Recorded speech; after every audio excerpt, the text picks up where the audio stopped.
log on and see it. All right, so I'd say let's give it 20 seconds here. We're streaming now. Okay. Go ahead and make the announcement. I'll put it on break, and then we'll figure out all of our issues. Good morning, everyone. Just for Hey. those out in the YouTube world watching, we're having some technical difficulties. So John's going to put this stream on pause, and we'll be back to you as soon as possible. Okay. Yeah, I'll have somebody buzz you in. That door will open in a second. Okay, very good. Thank you. Okay.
I think we're there, man. Oh, I don't need you, but I need to get my audio recording. But that's usually easy. But today's the wrong, I'm sure I jinxed myself there. It's like everything hasn't started out bad. Oh, it's been, like I say, Murphy's Law today. Hello. Hello.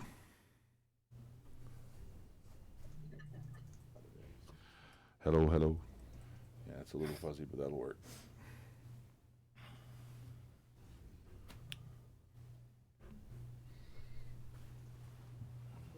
All right, thank you, Jared. All right, Commissioner, we're ready. Okay.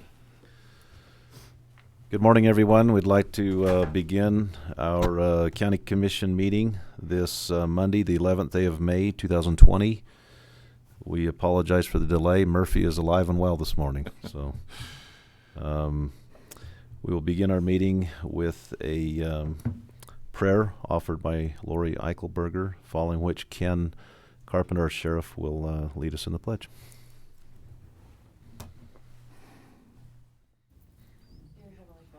Extremely grateful for this day, for the opportunity to be here in person, to be here via video, to be able to work on those things relative to our county.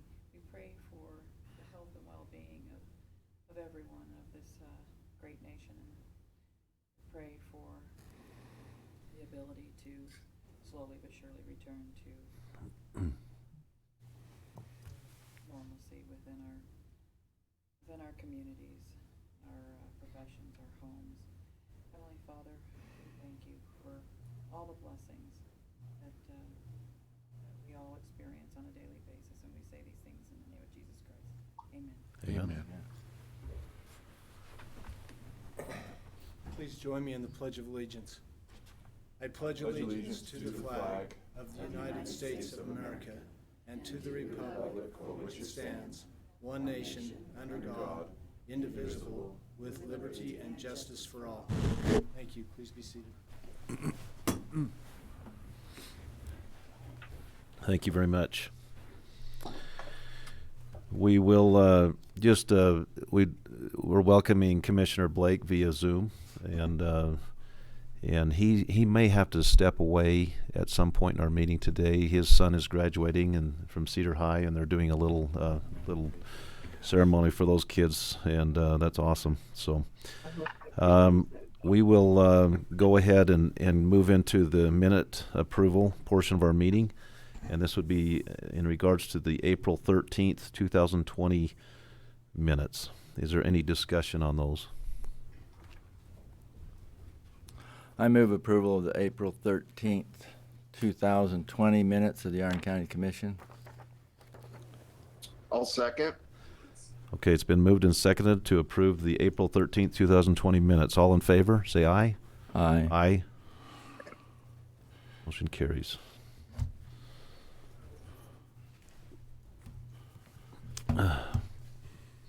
We'll move into our departmental reports. We'll start with our county attorney, Chad Dotson. Can everybody hear me okay? Can you speak a little louder, Chad? Yeah, I can speak a little louder. How's that? That's a little better. Thank you. Okay. Well, I appreciate the opportunity to Can you turn report. it up a bit? We're doing fine here. Everybody's adjusting, making the adjustments with COVID. Court has slowed down significantly.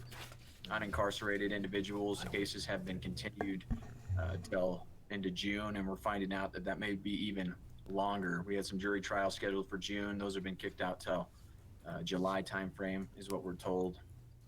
So we're anticipating probably a very busy court calendar sometime in July, just as we have to get back and account for the cases that have been stalled at this time. I did send out some information on some of the cases so far in 2020. Did you guys get that email? Yes. Okay. So just to run through to date, now this was as of May 7th on Friday. We have filed on 309 cases in the district court. I broke those down by case type. And again, these aren't as accurate as I'd like. We are working with this new case tracking software from Salt Lake, and I've been in communication with them to try and get a better representation of just what kind of cases we're dealing with. It breaks it down by case type. So if the most serious charge is a felony drug offense and there are other misdemeanor charges associated with that case, it could be domestic violence, could be DUI. We're not able to track that necessarily because it's just tracking the most serious offense. So it'll show a drug case.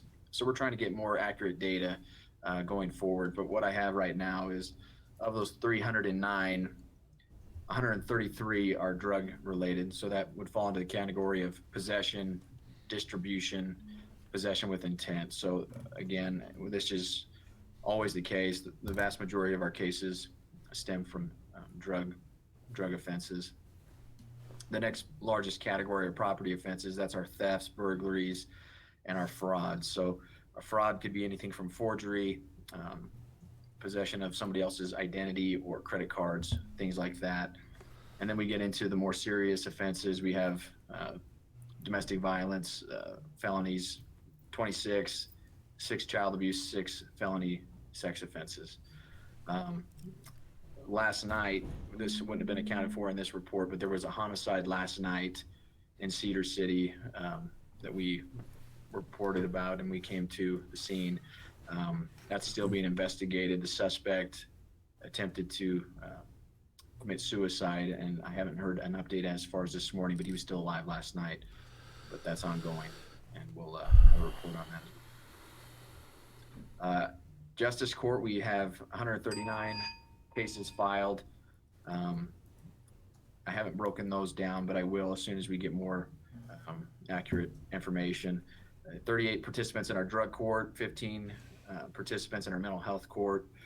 We've had a couple trials, first-degree felonies. We had a murder trial earlier this year that we talked about in previous commission reports, and we had a rape trial as well. Several misdemeanor trials that have gone on in Justice Court and District Court. Any questions about that information? Not from me. I don't have any.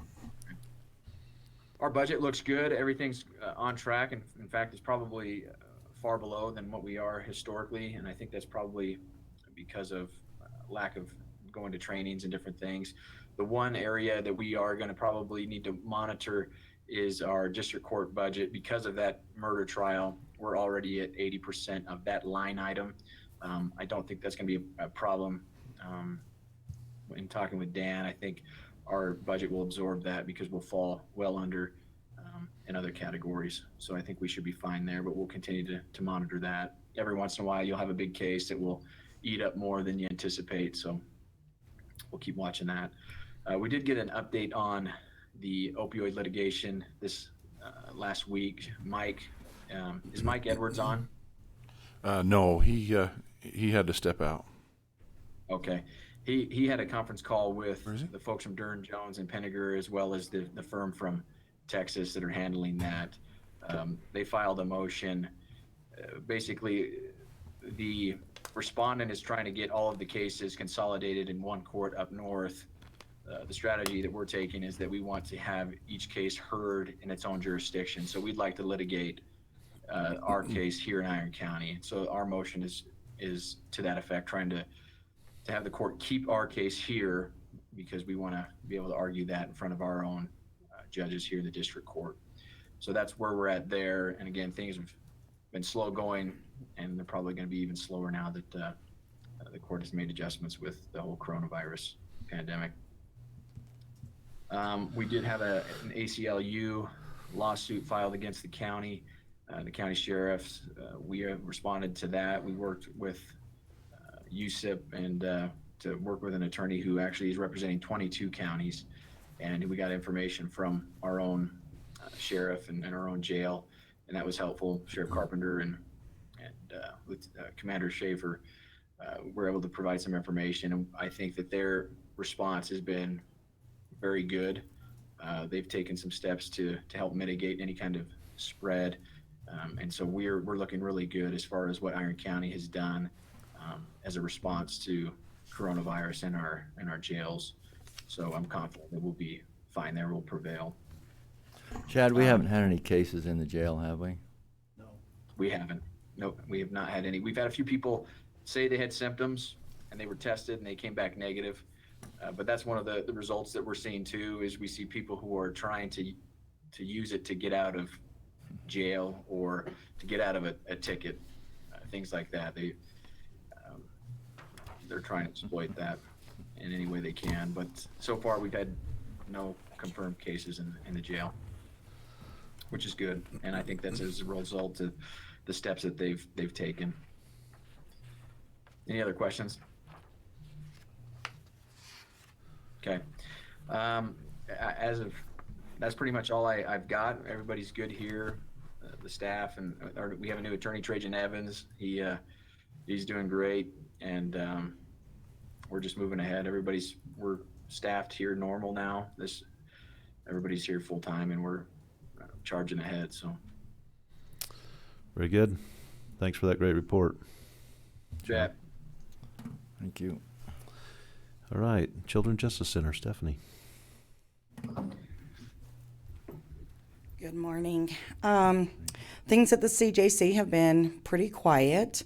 And I know normally that would be a good thing because you're thinking that, perhaps abuse is not happening, but we know that that's probably most likely not the case.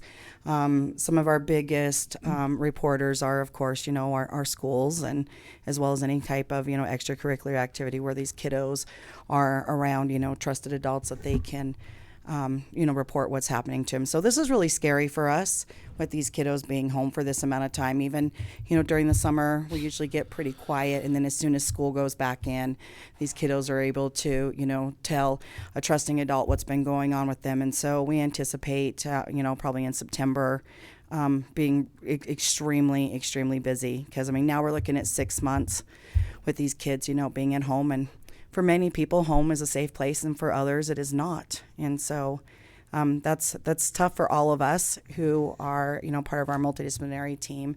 And we're working as hard as we can, with reaching out and talking to our school counselors and having them reach out to kiddos that they, know that have been kind of on their radar and that there's been, concerns. And so that's been a tough one for us. As far as the CJC staff, everyone's been great. We've been alternating days coming in. So that way, if one of us happen, to come down with this, we all don't, get it. We've still have, plenty of coverage there at the CJC. And so luckily they've been able to work from home, and it's been working out well, but we all miss each other a lot. And we're, just ready to get back. We had our first multidisciplinary team meeting via GoToMeans because we have to be HIPAA compliant, which, you put a nice price tag attached to that as well in order for us to comply with HIPAA compliant, in order for us to be able to staff our cases. And so we've at least been able to do that. So as you know, we've been working on getting Garfield County up and running. We have a facility there. I was able to obtain a grant for that area as well. Unfortunately, it's been kind of at a standstill because the inmates at Garfield County Jail were the ones who were supposed to be doing the painting as well as putting in the flooring and different type of remodeling, stuff like that. And because of COVID, they haven't been able to leave at all. And so it's kind of to a point now where I think that myself and staff will probably just go ahead and go out and start doing some painting and see what we can do. Because unfortunately the grant, even though I got a $25,000 grant, it doesn't include, it doesn't allow for remodeling. So that all has to be like volunteered or provided through other resources. And so we're going to start working on that so that we're in compliance with that grant as well. As far as our budget, a lot like what Chad said, because there was so much training that usually goes on in April and May that's been canceled.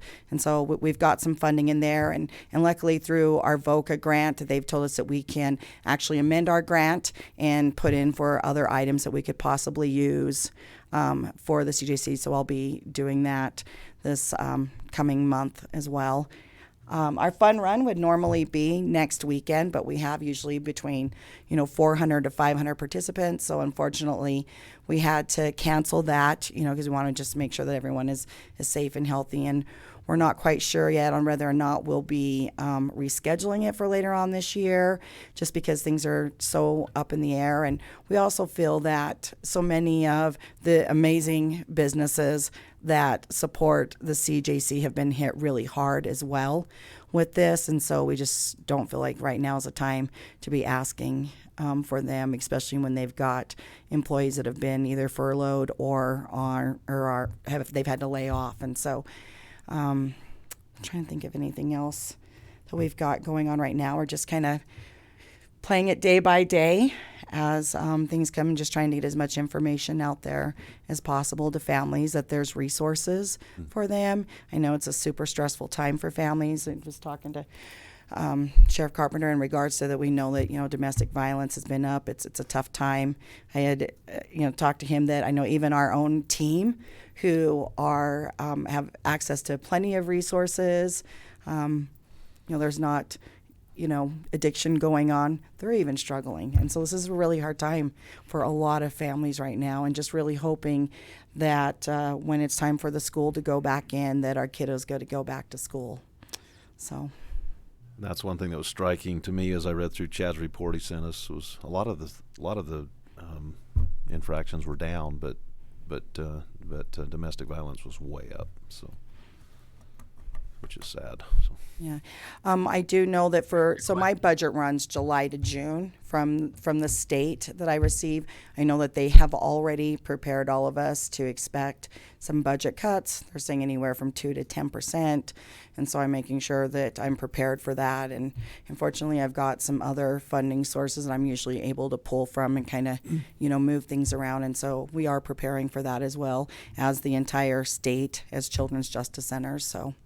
But we feel more than anything that we're really hoping that we can convey to our legislators is that even more than ever, when this next fiscal goes in, we're going to be hit hard because of all of the kids that have been at home and haven't been able to receive those services. So when they finally get back to school and they're able to talk about what's been going on, that we're going to have a lot of families coming in and really needing to access services. So I hope they take that into consideration when the time Hey, comes. Stephanie, So. this is Chad, can I ask a quick question? Sure.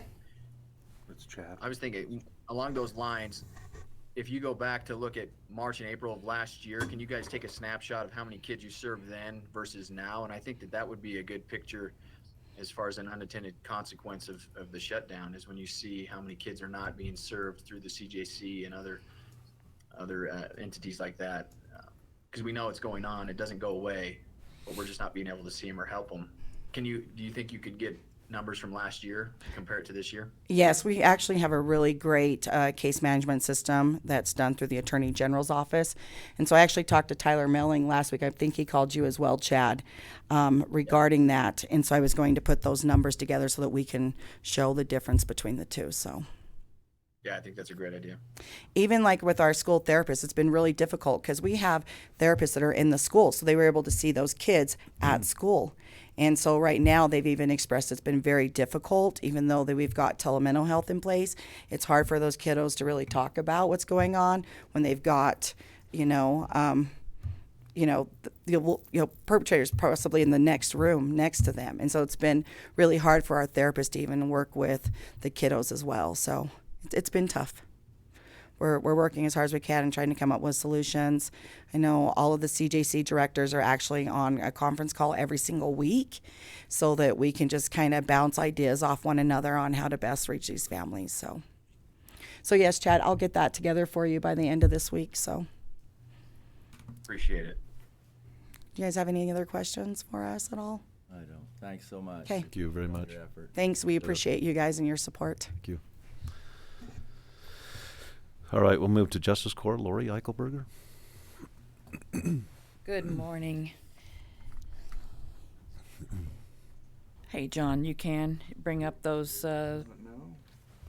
and you don't necessarily have to because I can cover them fairly well. Comparing our budget for the Justice Court in 2020, we are under budget. And a lot of the same things are going on. No training. We're not holding court.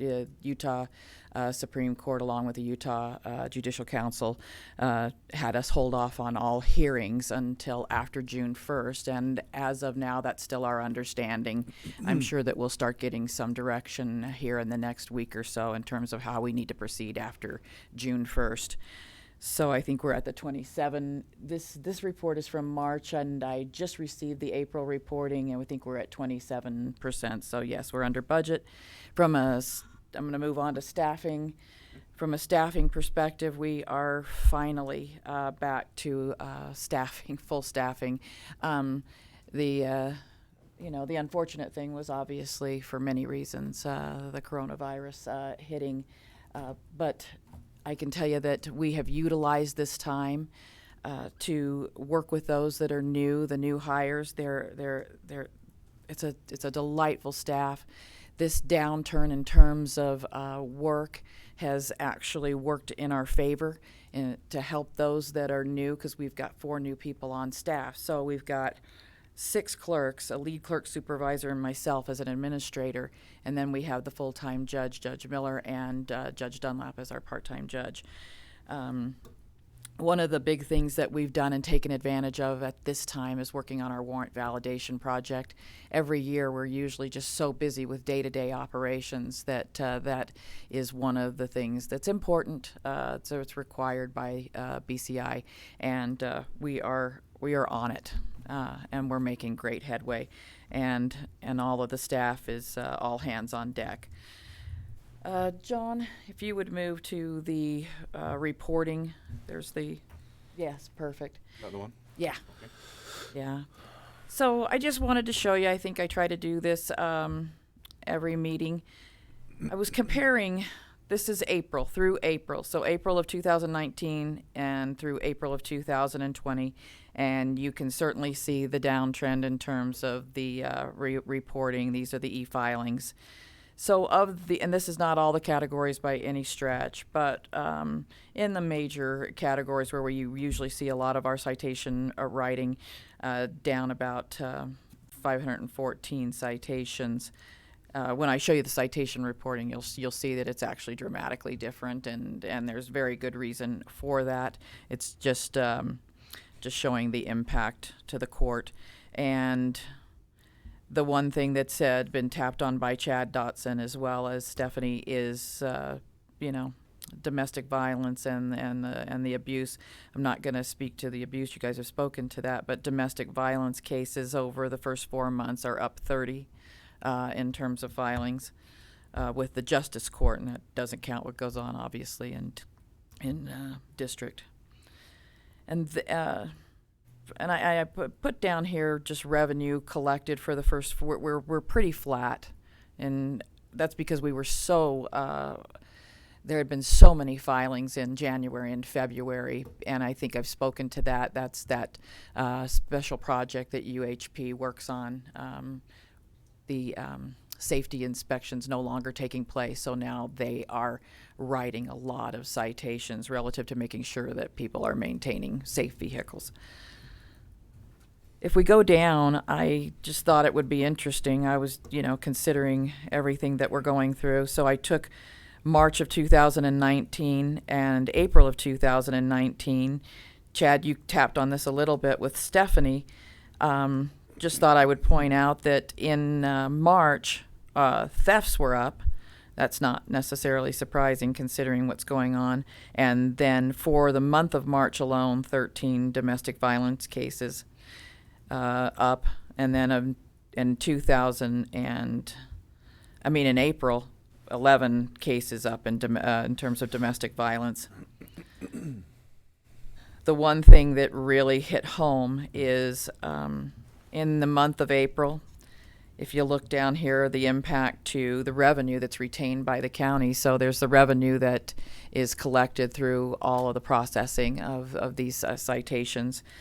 And there's the revenue that's sent to the state. And then there's the revenue that's retained by the county, and the overall figure is about $50,000 was the impact that was not that was not collected, as well as not retained. Any questions? So if you want to skip, John, to that citation comparison report, and perfect. So we got the figures late Friday night. you can see just how they've had to drop off. And I'm not gonna. That's really a law enforcement. They've had to. I don't know, Ken. You could probably speak to that, but and then just the fact that they've had to be cautious, I would assume, in their stops. And we've got the same issue that I think I heard mentioned earlier, and that's a lot of these defendants are impacted financially. We hear it every day in terms of their ability to pay. People have lost their jobs; they've been furloughed, so that's a countrywide impact. So enough about the reporting. On a really good note, Paul, we've talked to Commissioner Cousins. We've talked about traffic school, and we've finally gone to an online registration form. We have so many, even through this time. Certainly down, but just a lot of traffic school sign-ups for these plea and abeyances. So we've decided to. Not that we wouldn't help people in person or on the phone, but we're really trying to guide them to the online registration so that we can keep a better handle on it, and it only impacts one of our staff versus every one of our staff. Has that helped? I mean, the phone message, did you get that changed? We've gotten everything. Everything's changed, and it's Yeah, helped. everything's changed. It's hard to say because we'll see when things start to really pick back up what the impact is. But that's nice, and IT and specifically the new hire that's helping us with our websites. She's just been wonderful to work with, and any time that we need a little tweak, she's right there to help us. So that's all I have for you, unless you have some questions. Thank you. Good. Thanks. Great report. Appreciate it, Lori. All right, and we'll go to Council on Aging. Curtis?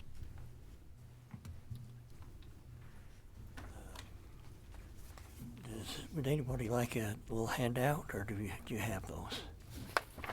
Is that the one you sent us? Yeah, just about what we're talking about. Yeah, I'd like one, but I read that. Thank you. Thank you. I think I've got one. Thank you. You want to have it? Okay.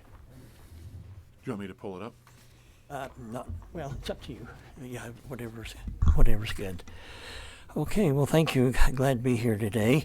Just wanted to mostly give you an update about what the COA department is in regards to the COVID-19 pandemic. Both the Cedar and the Parowan centers continue to be closed. However, we are providing Meals on Wheels to the homebound seniors, as well as what we call dine-in deliveries. These are dine-in deliveries. These are meals the seniors who previously came to the centers for lunch, but we're delivering those to them if they want them. And also we're providing the opportunity if they want to come to the center, they can pick up the meal like out in the parking lot, or they're not allowed in the building, but at the door. As of this date, we're delivering about 115 Meals on Wheels in the Cedar area and around 70 meals in the Parowan area. We are following the guidelines of the COVID-19 guidelines very strictly for the safety. For the seniors from the federal, state, and 5-county and health department and other people, I just get a flood of emails and directions and things like that from all these different organizations. As a state is in the orange category presently, the seniors and the senior centers are told to stay in the red category. This means that seniors were not allowed to be around more than 10 people, and we should be very vigilant in distancing ourselves, wearing masks, etc. Need to kind of realize that we're serving the most vulnerable of our communities. We are told that if any of our employees come down with the virus, then we would have to shut down for 2 weeks. With delivering nearly 200 meals, that would be extremely serious. They're dependent on these meals. And so we feel like we need to be extremely careful. Carrie Schonlaw from the 5-County reported last week that the senior centers may have to be closed for even several more months. Undoubtedly, we would be the last group to open up and allow them in there. Last week, the state wanted to know if there happened to be a large increase in requests for needs because of the virus situation, how many more meals could we provide than what we're doing? And so, as we kind of figured that out, that they also wanted to know if the counties would be willing to allow people under 60 who are in their vulnerable population to receive the same service. Right now, we're only servicing those 60 and older. The state said they had extra funds available and they would reimburse the counties for these expenses. Well, I reported back to them that the commissioners would have to decide if they wanted to go that direction. I reported that under the current conditions, the Cedar Center could increase about 30% more meals as we're doing, which would be about 40 more meals. And the Parowan Center could increase 20%, which would be around 25 more meals. Curtis, while you're there, do you have any idea how many people might be in that category that are in need, that are under 60? Well, since I don't think, well, just judging what we've had, since this whole thing started, I've only had one request from under 60. And 5 counties kind of think, probably won't be that many. But I guess if you advertise they could get a free lunch, we could probably end up having 1,000 or something. So as it is right now, and there, I got an email from them this morning asking if we would consider that, and they went into how that they would do that. That if there was a request through the state would tell 5 county, and then the 5 county would tell us, and we would contact the people, so the people wouldn't be making half a dozen phone calls, and that way we can determine if they were really in need and that type of thing. So with that said, is that something that we'd consider maybe help out as long as it doesn't get out of hand and see how it goes? Or I think so. Think so. Okay, well, yeah, and so what else was I going to say on that? Yeah, what I was going to say that if right now, what I'm saying that to 30% Cedar, 20% Parowan, we could handle that. I guess that would also depend on where they live too. I couldn't handle all that on one route, and that'd be kind of spread out a little bit. So there'd be some guidelines would have to control that.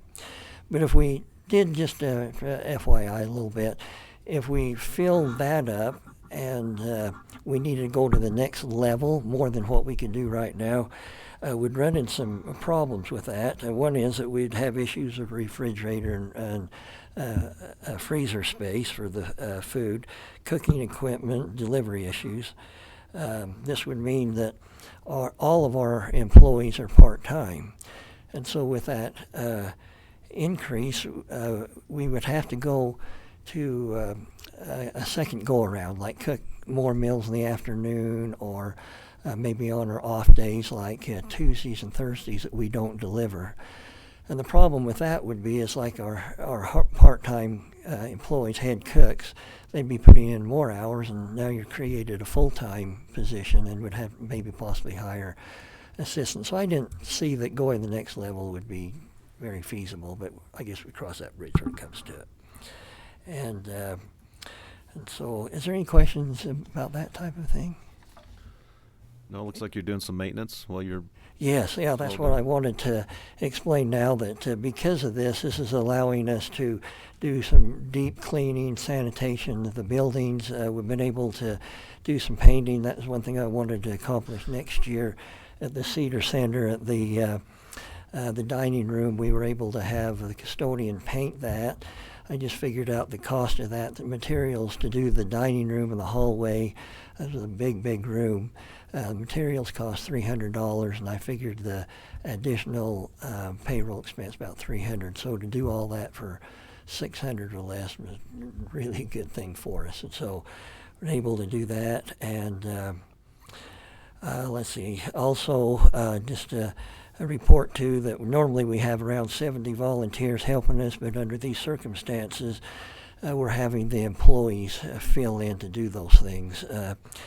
For example, the Meals on Wheels, rather than have volunteers, the assistant cooks are delivering those, mostly because we want to have strict guidelines to make sure that things are taken care of correctly with that. And also, I'm a little short on the volunteers, so I'm using one a day in Cedar and one in Parowan. And just a footnote, our Monday volunteer in Parowan came in contact with somebody who had the COVID-19, and so the health department told her to be under quarantine for 14 days, and so I guess it's around. And so they just in closing then, the closures also helped us to redefine our policies and procedures and keep things cleaned up and more safer. Just a couple examples, like our coffee, hot chocolate bar, we closed it down altogether, people, so that they're not getting into it. Same with the popcorn machine. Cooks will make that, staple them in bags, and so nobody will touch that and not get into it. The little mats that they do for exercising, they just stored them there at the center. Now they'll have to take them home, clean them, and bring them back. And anyway, those are kind of some of the things, just to give you an idea. Overall, we're doing really good. Just might report on the budget. Our budget is right on. We're good. The only thing that we had a problem with the budget, and that is our wage and salary. Last year was way off, and I couldn't figure out if anything we ought to be low. And so I sat down with Betsy the first of the year, and I said, something's really wrong here. We got back and looking and discovered that they had only given half the hours on the budget for the hours expected. So that really caused a lot of problems last year, and it's causing a little bit this year. But talking with Dan, he said, let's wait till the middle of the year and see where we're at. And anyway, that's the only thing we're off, but right now we're all doing good. Any questions? Thanks, Curtis. Okay. Great Thank you work. very Thank much. you. Hey, I've Appreciate got it. one issue. Commissioner, do you have a question? Can you turn it up? Yeah. Commissioner, hold on one sec. Let's get the volume up a little bit. Okay. Go ahead. Go ahead. Okay.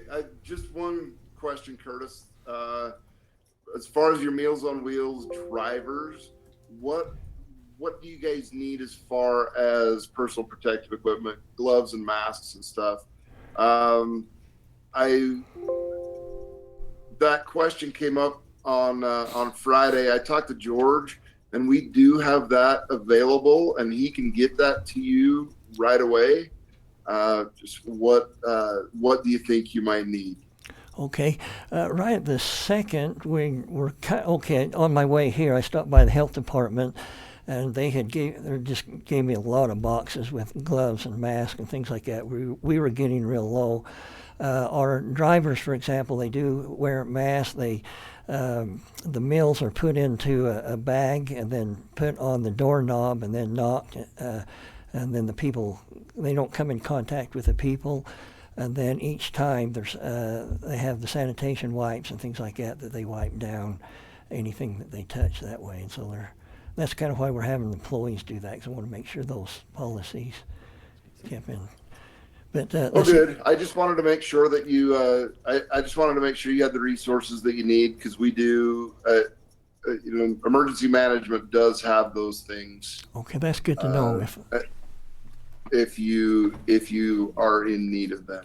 Thank you very much. Okay, we'll review that, and I'll give you a call or call George then. And okay, yeah. If you've got anything, and I told George that I was going to ask that question. In fact, I called him Friday night just to see what his supplies looked like, what kind of availability, and he said he did have those things and would be more than happy to provide them if you guys needed them. Okay, I appreciate that. Yeah, we're planning that when we do open those centers up, that we've already installed the sanitation things there, but we'll have them wear a mask and maybe get a thermometer type of thing and make sure that they're distancing even when things begin that way. So whenever that time comes, we're going to be very vigilant that way to keep them safe. Okay, thank you very much. Great, thank you. Okay, see you. Curtis. Commissioner Blake, do you have anything report-wise? No, not really. for in the interest of time, not this go around. Just one quick thing, Utah Department of Agriculture and Food has come up with some funding for agricultural producers, to the tune of $20 million. That the application has to be in by the 15th of May. I've actually received that notice from 3 different sources, so I think the word's out there really well. But one concern that was mentioned by Commissioner Whitney from Beaver, who's a part-time farmer, is that he hasn't suffered any losses now, but the look of the futures on prices are really down, and so the commissioner said that he was going to try to make sure there was still money available in that fund in July for people that have losses coming up. So anyway, that's an opportunity for agricultural producers to fill in the gap. And is it it's an offset? What is that? It's a grant. You have to fill out quite an extensive form. The maximum any one operation can get is $40,000, from $1,000 to $40,000, and so but you have to fill out the form and explain that your losses related to COVID-19 and so on, and they'll review all that. So it's specific to COVID-19 and losses there. Correct. And the worry was that about particularly price futures, not necessarily current production. Yeah, well, like I know one particular producer here in the valley, he feeds cattle, and everything was going well, and then COVID came up, and then he couldn't even hardly get them moved. He finally did, but he took a major loss because he was feeding them over the winter. Most cow-calf operators are just calving now, and then they won't be selling till fall, and so they won't really know what their losses are, until then. Hopefully the market will spring back some, and the same thing with alfalfa growers and so on, that we just don't know. Maybe haven't sustained losses yet, but in the coming months, it's pretty obvious that they will be sustaining some losses. So hopefully there will be money in this fund to help them. But anyway, that's all I have. Thank you. I've just got one thing. We Washington County Commissioners drafted a letter to Governor Herbert and Lieutenant Governor Cox to request that the 5-county move from orange to yellow to help some of our businesses function a little more efficiently and easier. I know our restaurants, even though they've been able to open, are still struggling with restrictions. One restaurant in Cedar City I know that had 9 tables in a small dining room went to 2. We have other restaurants that are down at least 50% in their capacity with the new regulations, and so we're hoping to return to normalcy soon to help these businesses that are struggling.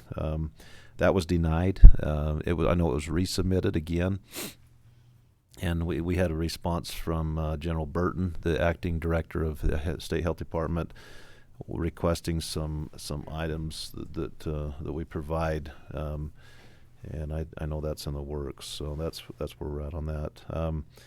So we'll go ahead and just, in the interest of time, I think we're going to just keep going on with this meeting since we started late. We just need some time. Jeannie, did you already clean the podium? She did. Oh, thank you. I didn't even notice. Appreciate that. So we'll just move right into our 10 o'clock, what would be normally our 10 o'clock meeting now, and move to the public comments portion of our agenda. Is there any public comments today? I did receive one via email. It was Bill Pressgrove. It says, he's quoting Thomas Paine, "A constitution is not the act of a government, but of a people constituting a government. And a government without a constitution is power without a right. All power exercised over a nation must have some beginning. It must either be delegated or assumed. There are no other sources.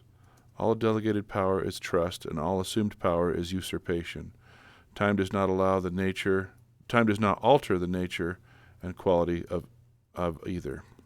So that's from Bill Pressgrove. Okay. Thank you for that comment, Bill. Any others? Seeing none, we'll move to agenda item number 2, discussion and possible approval of a cooperative agreement with State of Utah Parks and Recreation off-highway program. Maria Twitchell.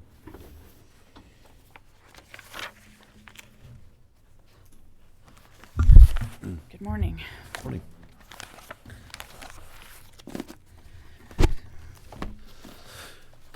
So, in light of COVID, the state of Utah and the Parks and Recreation Department, particularly with the department that deals with OHV recreation, has created a kind of an emergency program to assist counties with advertising OHV recreation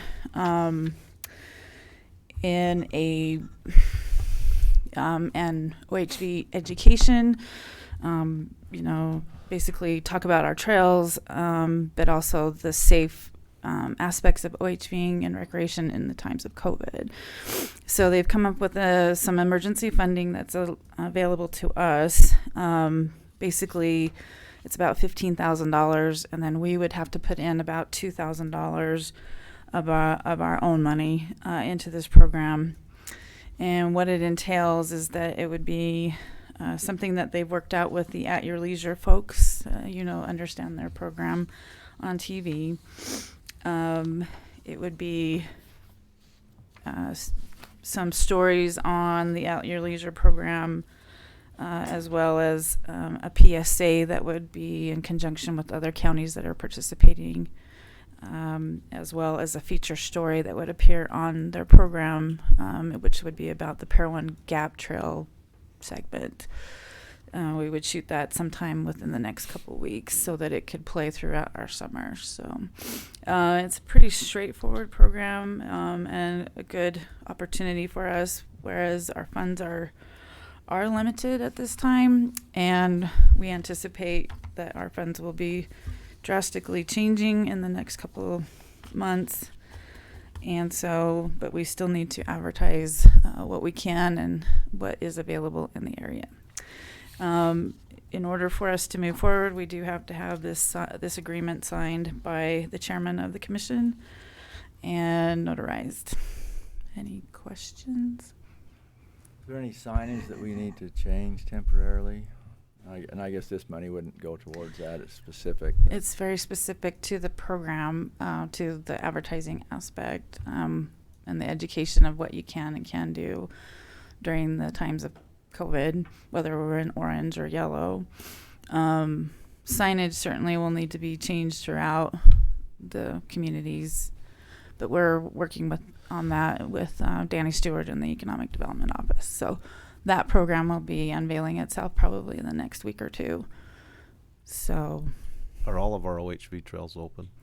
for the most part, other than what's on the Markagaunt, because it's a higher elevation trail system, and it should be open the first part of June, is what we're anticipating. So, this is a good it's an opportunity to focus on some areas that can probably facilitate OHV more year-round than just the Markagaunt system. So we have roughly over 400 miles of OHV trails that Mike Worthen's been working on and designating, or outlining, I guess you could say, with our partners, with our public land partners. So it's a good program for us. Very good. I'd entertain a motion. Hey, Commissioner, this is Mike Worthen. Yes, Mike. Question for. Can you turn it up a little bit, John? Does will the brochures be able to be printed with that and with a clause in there talking about COVID and what we need to do? No, unfortunately, the brochures don't fall under it. It's mostly the At Your Leisure part of the program. And the At Your Leisure part of the program is that 360 video taping that they do? Yes, that includes the 360 taping. So similar to what we had done last year with them. Right. Okay. Is that it, Mike? All right. Are we ready? Excuse me. Are we ready for the motion? I think so. Okay. I would move for approval of the cooperative agreement with the State of Utah Parks and Recreation off-highway program. Second. Is there any further discussion on the motion? If not, it's been moved and seconded to approve a cooperative agreement with the State of Utah Parks and Rec off-highway program. All in favor, say aye. Aye. Aye. Aye. Motion carries. Thanks, Maria. Would you like to sign? Should I have him sign it now or? You want me to? No, I didn't see a notary acknowledgement on there. You want to? That's what I wondered about that. Want me to as sign well. that one, or? Let's do this one because that one says draft. Does it have to have a notary designation? Okay, so I will put an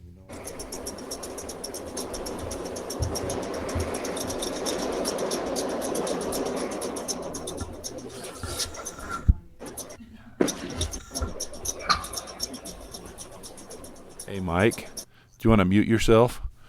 You got some background noise going on there. There you go. Thanks.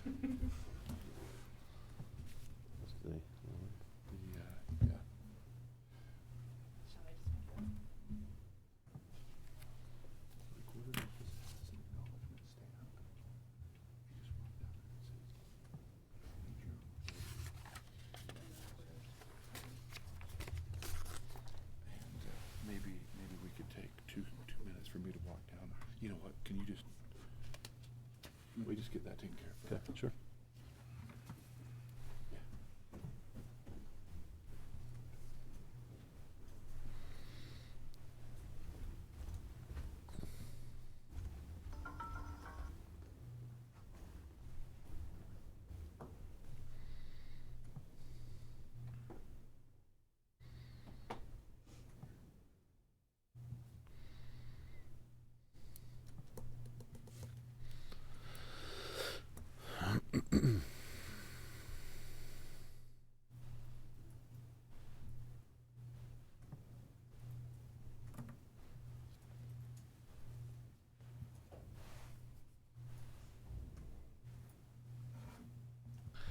Commissioner Blake, tell us about the high school graduation, what they're doing for Cedar High. Okay, so they've got each kid. Well, I assume it's by last name. They're bringing them in. They're going to, I guess they're going to announce them. They're wearing their cap and gown. They're going to announce them, walk out, receive their diploma, and then the family has 3 minutes to take photographs with their kid in the sea that they walk through when they graduate. And everything, I guess, is going to be videotaped, and then they put that together in the collage, or however they're going to do it with the online virtual graduation on the 21st. Oh, good. So this is the, I guess this is when they actually get handed their diploma, and it's going to be weird. There's only we're only allowed 10 family members, 10 people in the party, and 3 minutes of time. So I'm not exactly sure how it's all going to work out, but it's going to be kind of interesting. But this is really the only live opportunity for anything graduation that we're going to have. Thank you for that. Our hearts go out to these seniors for these crazy times we're living in. So yeah, it's been really weird trying to figure it out, and with the, I have to give kudos to the school district. They really have, reached out and really tried to make this work the best they could.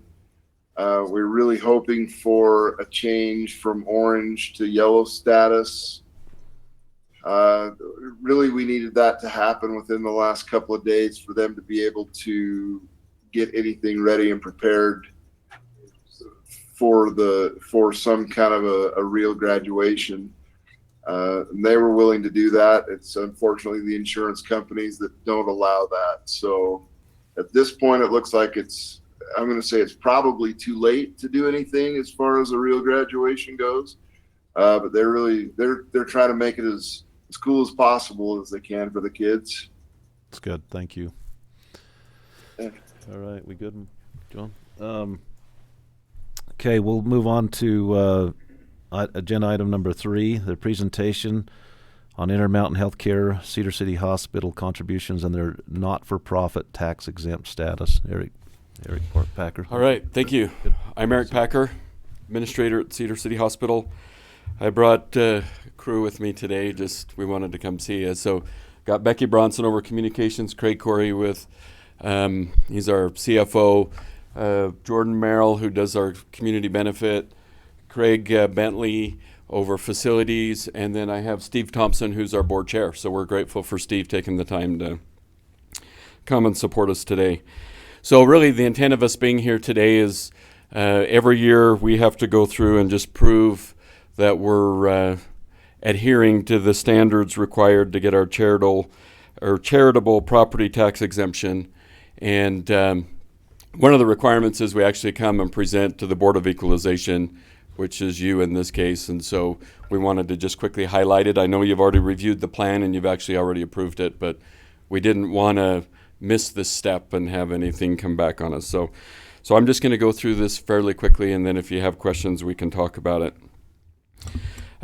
So with the standards, there's actually 6 elements that we have to meet. Within each element, there's quite a few items that we have to hit. The first is just the organization. The facility has to be structured on a nonprofit basis. We have to provide hospital care, which obviously we do. And the second element is private inurement. So none of the earnings that we make goes to any one individual. It all comes back to the communities that we serve. Under the third element is really just availability of services that we admit and treat members of the public without regard to race, religion, or gender, which we do that with our greatest populations. Our signage is in English and Spanish. And then also another one of the elements just comes down to the clinical judgment has to be based on a clinical need versus their ability to pay. And really with the way that works in the hospitals, that for us anyway, that really isn't an issue. Everything's just based on a clinical need. And then also we're willing to treat the indigent individuals, which we do, and I'll touch bases on just a second here, in the amount of actual charity that we do provide. Also, we have to ensure that we're looking after the public's best interest. We have a great governing board. You can see their support by Steve being here today. So we have 17 members of the board, from some of our elected officials like Evan Vickers to community members to business owners to parents of young families. So just a pretty good, diverse members of our board. Also with our charity plan, we provided actual charity to the indigent people. We had $5,303,505 of charity care that we provided this past year. Some of the other elements that we dealt with, I'm just going to ask Jordan Merrill to come up real quick and just touch bases on our community health needs assessment, some of the items that we've looked at.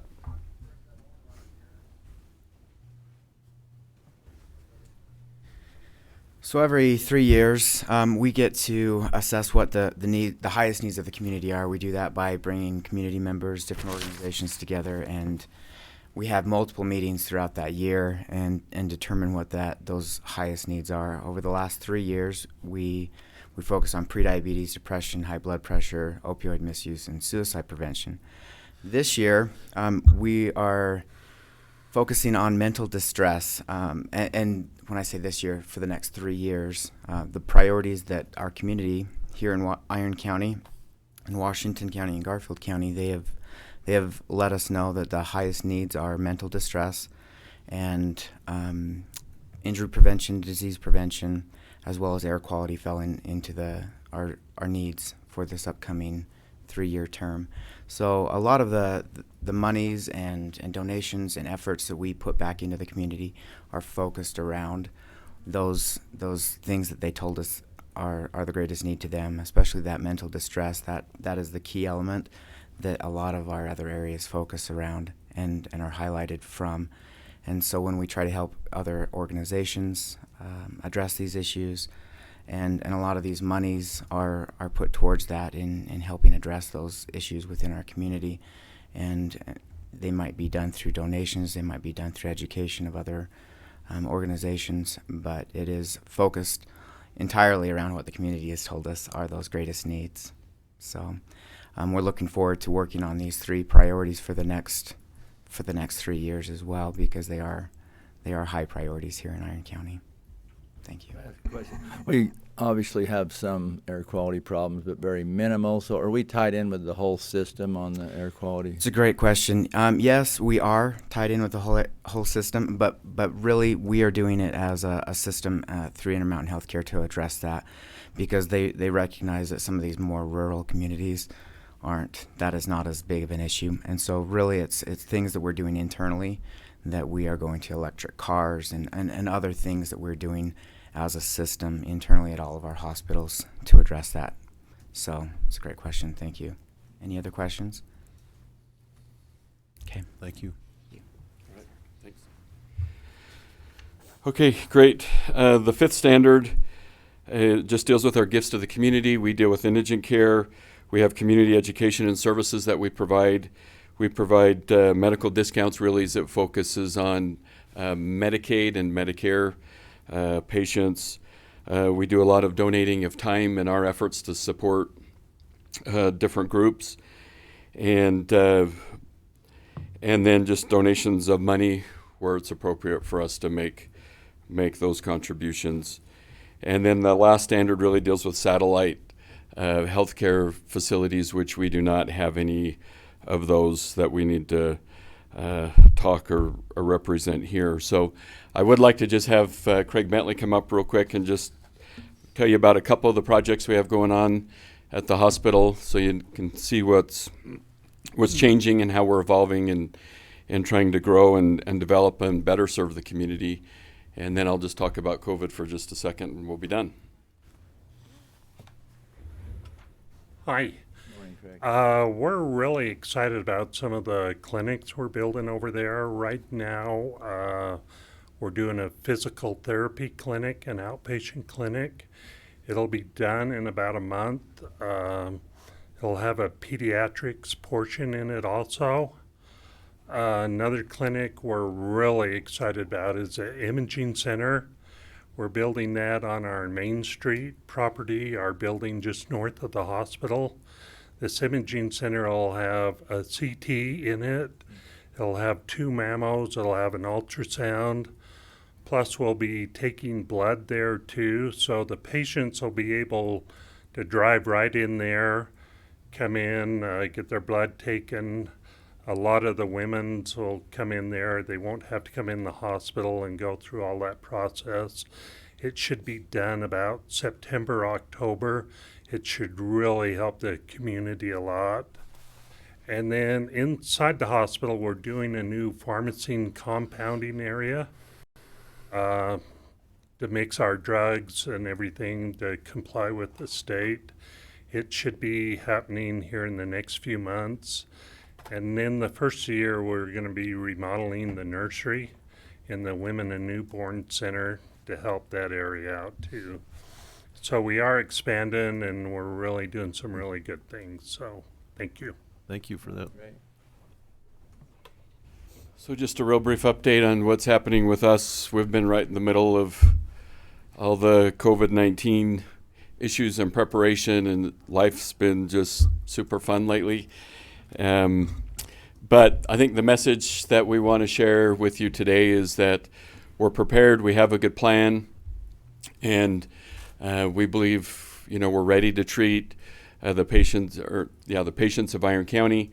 Obviously, there's some challenges. We worry about, having sufficient PPE if this really takes off, other things, but trying to cover our bases. That is the advantage of having a great support network with Intermountain Healthcare and some of their ability to buy really large quantities and provide some of that support with some of these needs, and even some of the equipment sharing and other things that they can help provide. So we have a good surge plan at the hospital, but we're going to need our PPE to keep our caregivers healthy, because as soon as they start getting sick, then we're going to have some real challenges to try to deal with this, particularly we're not anticipating we're going to see what's happening in New York or anything like that, but we need to be prepared and have the tools we need to do our job. And if we have the tools, we can be safe in the way we deliver that care.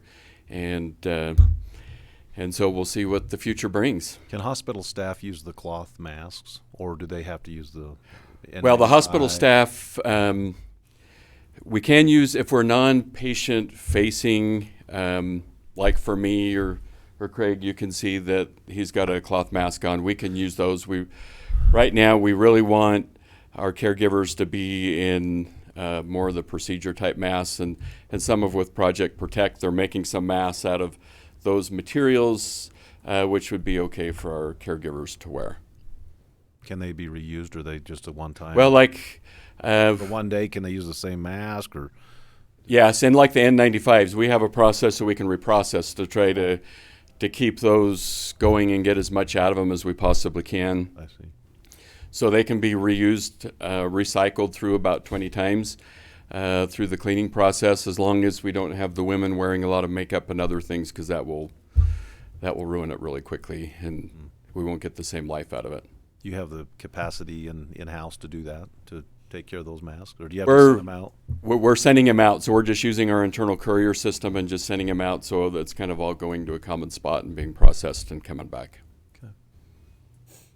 So what's the most COVID patients you've had in the hospital at one time during this pandemic? In terms of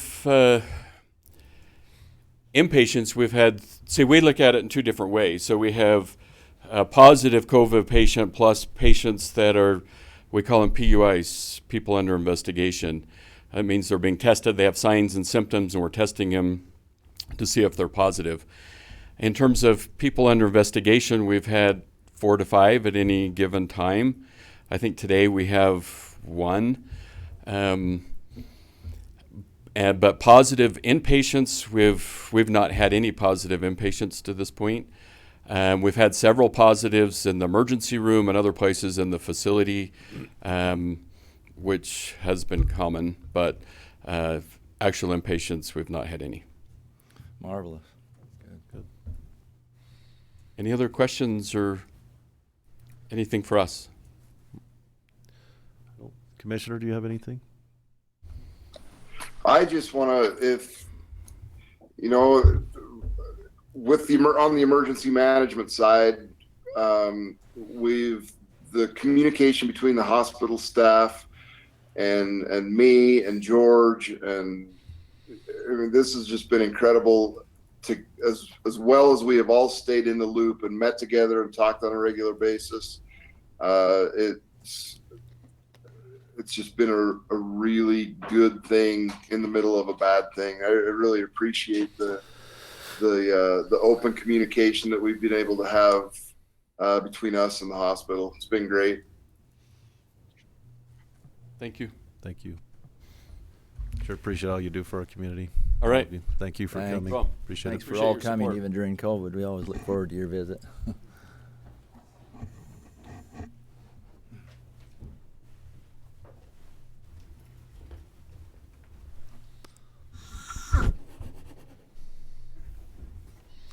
Looks like we're up to agenda item number 4, a discussion and possible approval to fund the Iron County Rural Planning Organization, RPO, for fiscal year 2021 from the Local Corridor Preservation Fund in the amount of $44,000. And I don't have anybody listed. Is that Reed? I can address that. Okay, yeah. perfect. Every year since we had are you going to address it? Go ahead, Reed. Glad to. Go ahead. Good morning, Commissioners. Morning. This is an annual commitment that we have made out of the Local Corridor Preservation Fund for the funding of the RPO, which is the Rural Planning Organization for the transportation that we have been contracting with 5 county. It's been a good service. It allows us to get the services that 5 county can provide through their transportation people to help keep a coordination with UDOT, update the STIP list, to update and coordinate with UDOT on planning transportation needs. And so it's just been a good partnership, and we've appreciated it, and staff recommends approval of this funding commitment. Okay, thank you. The only thing I'd add, it's been $40,000 is what they've asked each year, and This year they asked for 4,000 more. They never have used the whole 40,000, which I've always appreciated, that they don't just take the 40,000 and use it. They keep track of their time and their materials, whatever they use, and but they continue to ask for the 40,000 in case they need it. But this year there's an additional 4,000 needed for. That's for the purpose of, we ask them to provide a facilitator to help us with our recreation planning that Mike Worthen has initiated and that we've been, you appointed a committee for, and that we're working on the transportation, recreation transportation planning throughout the county for all types of recreation. And so we've asked for additional help from them in facilitating that process. That's what that means. And I know last year they kind of forgot they had the COG, and then I got thinking, well, the Iron County Commission is the final approval of this. That's the way it's set up. So that's why we've already done it in the Iron County Coordinating Council, and it has to come here for our final approval. Ready for a motion? Sure. I move approval of the funding again, the Iron County Rural Planning Organization for fiscal year 2021 from the Local Corridor Preservation Fund in the amount of $44,000. Second. Okay, it's been moved and seconded to approve to fund the Iron County Rural Planning Organization, RPO, for fiscal year 2021 from the Local Corridor Preservation Fund, and that's an increase of $4,000 in the amount of $44,000. All in favor? Aye. Aye. Aye. Motion carries. Thank you. Hey, I'm going to step off Okay. for a second. I'm going to transfer over to my phone. I'm headed to the high school here right now. I'll probably have to step off and then rejoin, but I'll be back in a minute. Okay. Thank you, Commissioner. All right. Thank you. Good luck. Okay. Agenda item number 5, ordinance 2020-2, auditor's tax sale procedures. Dan Jessen. So I'm just here in my office, but I can come in there if needed. We have, as we're getting ready to do the tax sale, can you guys hear me well? We can hear you fine. Okay.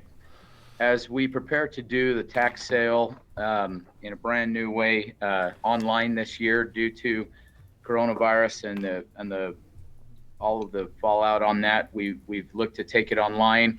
It's something that would be a good idea regardless. More people can participate. The more people that are involved and are bidding, the more money that we collect, which it doesn't help the county out. The county just gets the taxes that are due. The additional money goes back to the original property owner whose property has been sold. So it's kind of a win-win for everybody.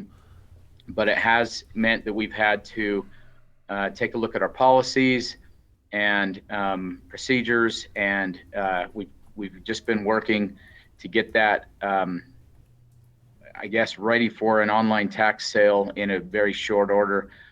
Christine has put in a lot of time in working with the company we're going to be using, Bid4Assets, and I got looking at our website, and we have our own county ordinance, which goes really into the details, into the weeds on the tax sale in person. It goes into, who holds their paddle up, and how does the auditor, who's the auctioneer, recognize bids and so forth, which isn't very congruent with a online tax sale. So we took a look at the ordinance, and in an attempt to go ahead and get that updated, Christine went through and did some edits. John was here over the weekend working on it to get it ready for a new ordinance. And I have just a few small edits to John's version. I don't know if you want me to go through those now. I mean, some of them are very minor. Other places I want to add a sentence. What do you want to do, John? Let me just pull it up. Are you able to see it on the screen? Yes. All right. And I only have 5 quick edits, so should we just hurry and run through those real quick? Yep, I'm almost there. And I can, just while you're getting ready for that, I mean, bottom line, really we're just we're not changing anything in terms of the overall impact, bidder registration, conflicts of interest with employees. So we're not taking this as some opportunity to make any substantive changes to the principle of tax sale, more of a procedural to take it online. So I'm happy to answer any questions about that, but the edits that I have just this morning just have to do with small little minor things. But if before we get into that, the commissioners want to have any discussion on the overall thing, I'm happy to entertain that. I have one question, Dan. This is going to add a cost to the people that are buying the properties. Do you know how much that will be? Yeah, so when they register for a bidding, in order to bid, they're required to put a deposit of $200 and a $35 fee. So they're required to put a deposit of $235. The deposit is money that will be applied to any property sold or that they purchase. And if they purchase nothing, they will end up getting their full deposit of $200 back. The $35 is a fee that the company charges and keeps, which they use for administration, operation, and they do some marketing as well. People have seen that they've put a marketing piece out on Facebook. I don't know if you've seen that. Also, they sent out a mailer, and I'm not sure how many people they sent that mailer to, if it was just property owners that own property near lots that were being sold, or if they just took a random sampling, or if they tried to hit everybody in the county. I don't know. We got one here at the clerk's office downstairs, and I had a lady who had a property nearby one of them call with concern, thinking it was her property that was being sold. So I'm not sure how many that went out there, but that had to do with that 35. And then upon a successful bid, they charge a 10% buyer premium, and that's what the website charges. So it's a win-win-win. I guess the only loser would be that somebody who buys a property will have paid a 10% fee and that $35 fee, which ultimately the extra amount from using this website and getting more interest helps the property owner out, but the bidder does have to pay a little bit more, in theory. Well, it sounds like real dollars. If you purchase a property for, say, $100,000, you're going to have to pay $110,000. That's real money. Oh yeah, yep.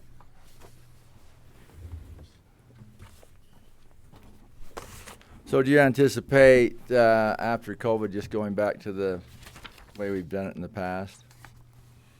I really would like to, give this a shot and see how it works. I would like to entertain continuing on with this as really our primary option moving forward. I guess we'll see. If we really don't like it, we'll do an after action and discuss it. If we don't like it, then we'll consider going back. When we hold these auctions in person, lately I've been trying to do them inside the courthouse in the commission chambers. But hailing back to when they were out on the courthouse steps and the lawn, you get a lot of people here for hours, and sometimes they don't get along well with each other. We've had problems with the sheriff having to step in. We always have the sheriff here. It's hot, muggy, people smoking in other people's faces, and I don't know. If the online version, everybody can sit home in their PJs or whatever they want to wear and bid. With the exception of that extra percentage, which I realize can be a factor, I think we'll be able to get more money for the people whose property unfortunately has been sold off. So I don't know. I think we'll give it a shot. My vote is to move this way in the future. There are 8 other counties, last I was aware, that are going online this year. We've been talking about it as auditors for years now, looking at doing it online. So if it works well, I think that we'll want to move that way in the future too, but we'll see. All right, Dan, do you want to look at those edits quick, or? Yeah. So real quick, under section 2, this is just a grammar thing. The on the first paragraph, it says bid deposits. The deposits doesn't need to be capitalized. Again, on the second paragraph too? First paragraph under section 2, Yeah. third sentence, bid deposits. What about the second paragraph where it's got bid In the deposits? second paragraph, we don't need to capitalize either bid or deposits. Got it. On section number 7,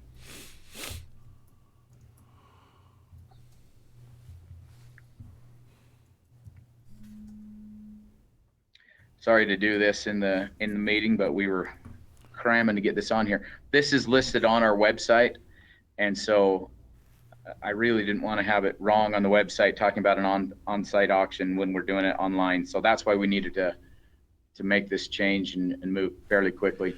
After the number of properties, could we eliminate the words that were? So it would say the number of properties struck off to the county instead of that were. Just a little bit of on the first paragraph there. Okay, got it. Oh yeah, I'm watching it online and there's a delay. Oh, okay. On funny. section 9, at the end of it, we need to add this phrase: other payment methods may be accepted depending on the online bid company's rules.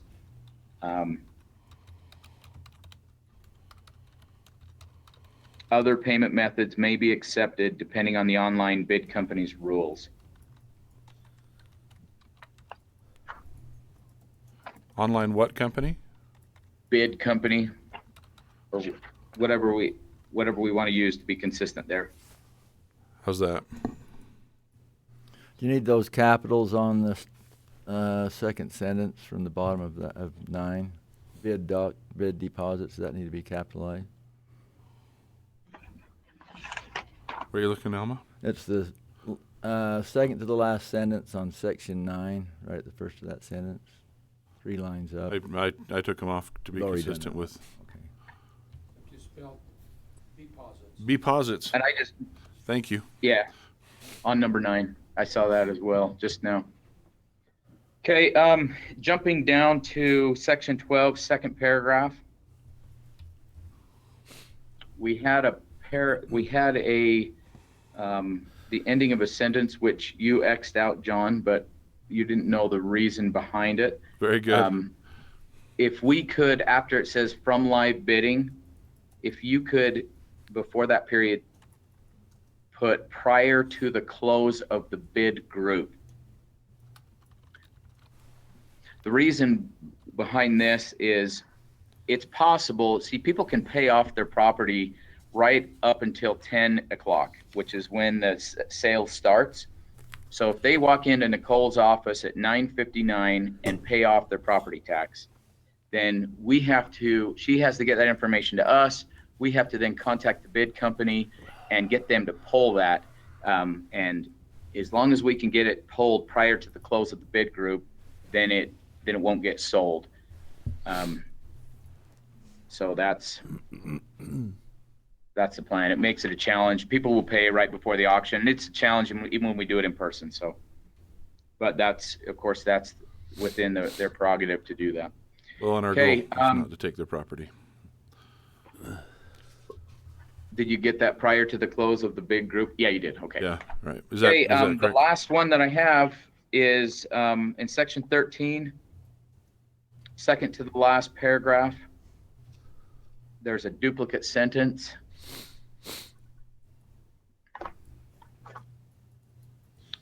The sentence that we want struck is, if we could strike it right after additionally, comma, it's the paragraph that starts, it is the bidder's responsibility. Oh, okay.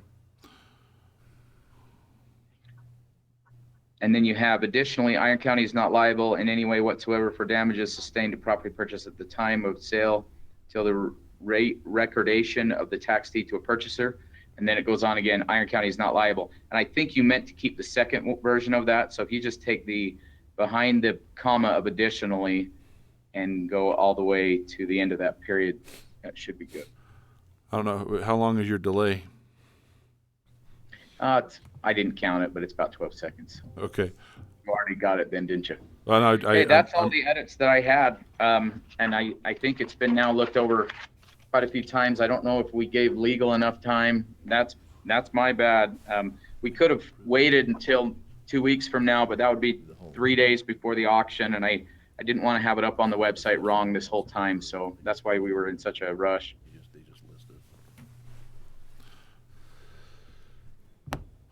All right, let me just take a quick peek at page wrapping.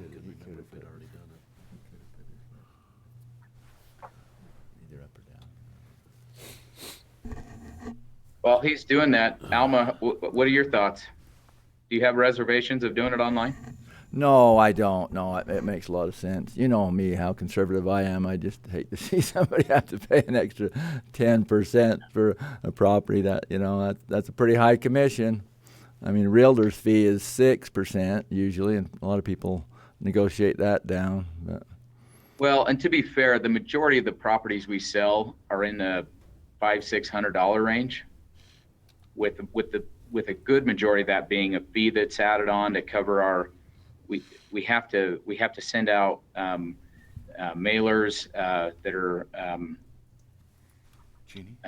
that we have to spend. What do you call that? Will you run grab all the papers off? Oh. In the room right here?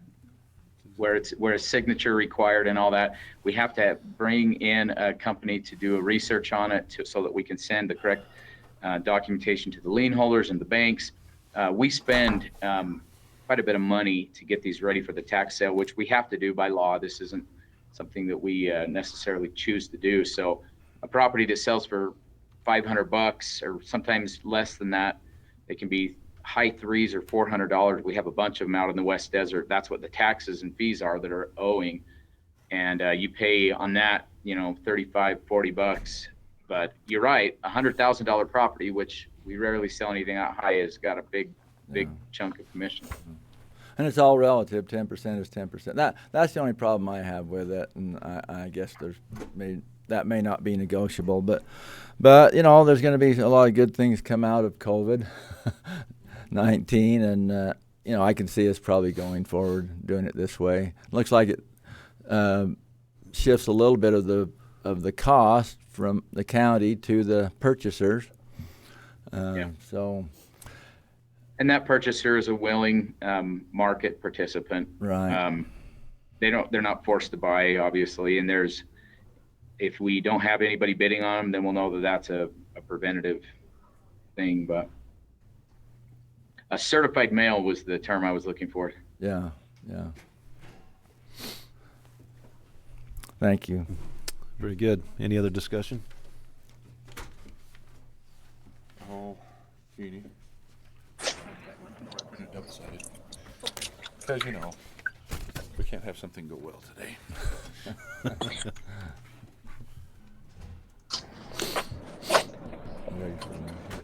Are we waiting for something, John, or are we? Well, you can certainly take the action. I'm just pointing out the changes that Dan had made so that you have something to sign. Okay. I've presumptuously, Commissioner Blake is not here, so I put him as absent, but I put you both as I in case that's the way it works out. Hey, John, I'm back. Oh, he's back, so you got to reprint it again. I'm back. I'm audio only. I'm just walking into the high school now, but I did review that, and I'm back, so I'm available again for a minute. Okay. While you're here, Mike, you want to make a motion? Yes. Let me get my paper. Well, let me have Alma go ahead and do it. All right. Just don't run off. I've got the wind blowing my agenda around. Okay. All right. Glad you can be there with your son. Okay, I move approval of ordinance 2020-2 auditor's tax sale procedures as corrected and amended a moment ago. Second that. Okay, it's been moved and seconded to approve ordinance 2020-2, which is the auditor's tax sale procedures as described. All in favor? Aye. Aye. Aye. Motion carries. Thanks for all your work on that. Thanks, guys. She'll be here with the signature page momentarily. Okay. All right, let's move on to item number 6. Discussion and possible approval for proposed partial vacated and amended plat of Phase 2, Peakview subdivision, Lot 1 and 2, located in the northeast quarter section, 16, Township 35 South, Range 11 West, Salt Lake Basin and Meridian, Iron County, Utah. Reed. Thank you.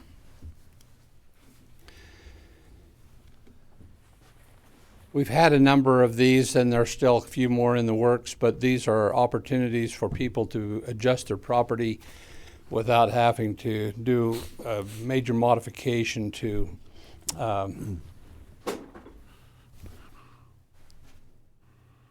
that we've made these provisions in our ordinance that allows for a partial plat amendment, which is just a portion of the subdivision. We have really two provisions to amend someone's lot within a subdivision. One is if it's totally within the subdivision and two property owners are exchanging and moving a lot line, we do it through a lot line adjustment, which is just handled at the staff level. In these two cases, this item number 6 and number 7, they're adding additional property from what was in the subdivision as it was platted from outside the subdivision to their lots. So we're doing plat amendments to include the boundary to the subdivision amendment to include the additional property that will be added to the lot. And then I have deeds for these that will also be recorded that then makes that new lot ownership have the entire property. And so rather than finding a little piece on the outside of a subdivision that's part of a lot and it's confusing down the road, this makes it much easier to track. And so this is the provision we have for these two. This is two properties, lot 1 and 2. This first one located in Phase 2 of Peakview subdivision that they've added an additional piece on the back. And I had the plats sent out. I don't know if, John, if you want to pull those up. Yes. People online, if there are any questions, commissioners, I'd be glad to answer those. So the other thing we do here is this does not require a public hearing because we're not making any changes to any public rights of way. This is a commission decision, has not gone to the planning commission, does not go to the planning commission. This is something that the commission just determines that if they believe that there's good cause to make these adjustments to the final plat, then that's what you do. That answered my question. I couldn't understand why they were adding on when that should, so it was brought in from outside the plat. That's correct. And added on. Okay. Yep. I can't see anything negative. I mean, do you see anything that would be there's negative no to anybody downside in this to this. situation? No, it just accommodates people's ability to expand their lots. Entertain a motion. And I do have the plat here to be signed on this one today. I'll entertain a motion. I move approval for the proposed partial vacated and amended plat of Phase 2 Peakview subdivision lots 1 and 2 located in the northeast 1/4 section 16, Township 35 South, Range 11 West, Salt Lake Basin, Meridian, Iron County, Utah. Mike, are you on? Yeah, second. Okay. Well, it's been moved and seconded as described. All in favor? Aye. Aye. Aye. Motion carries. You want to make that signature real quick, Mike? You can do this.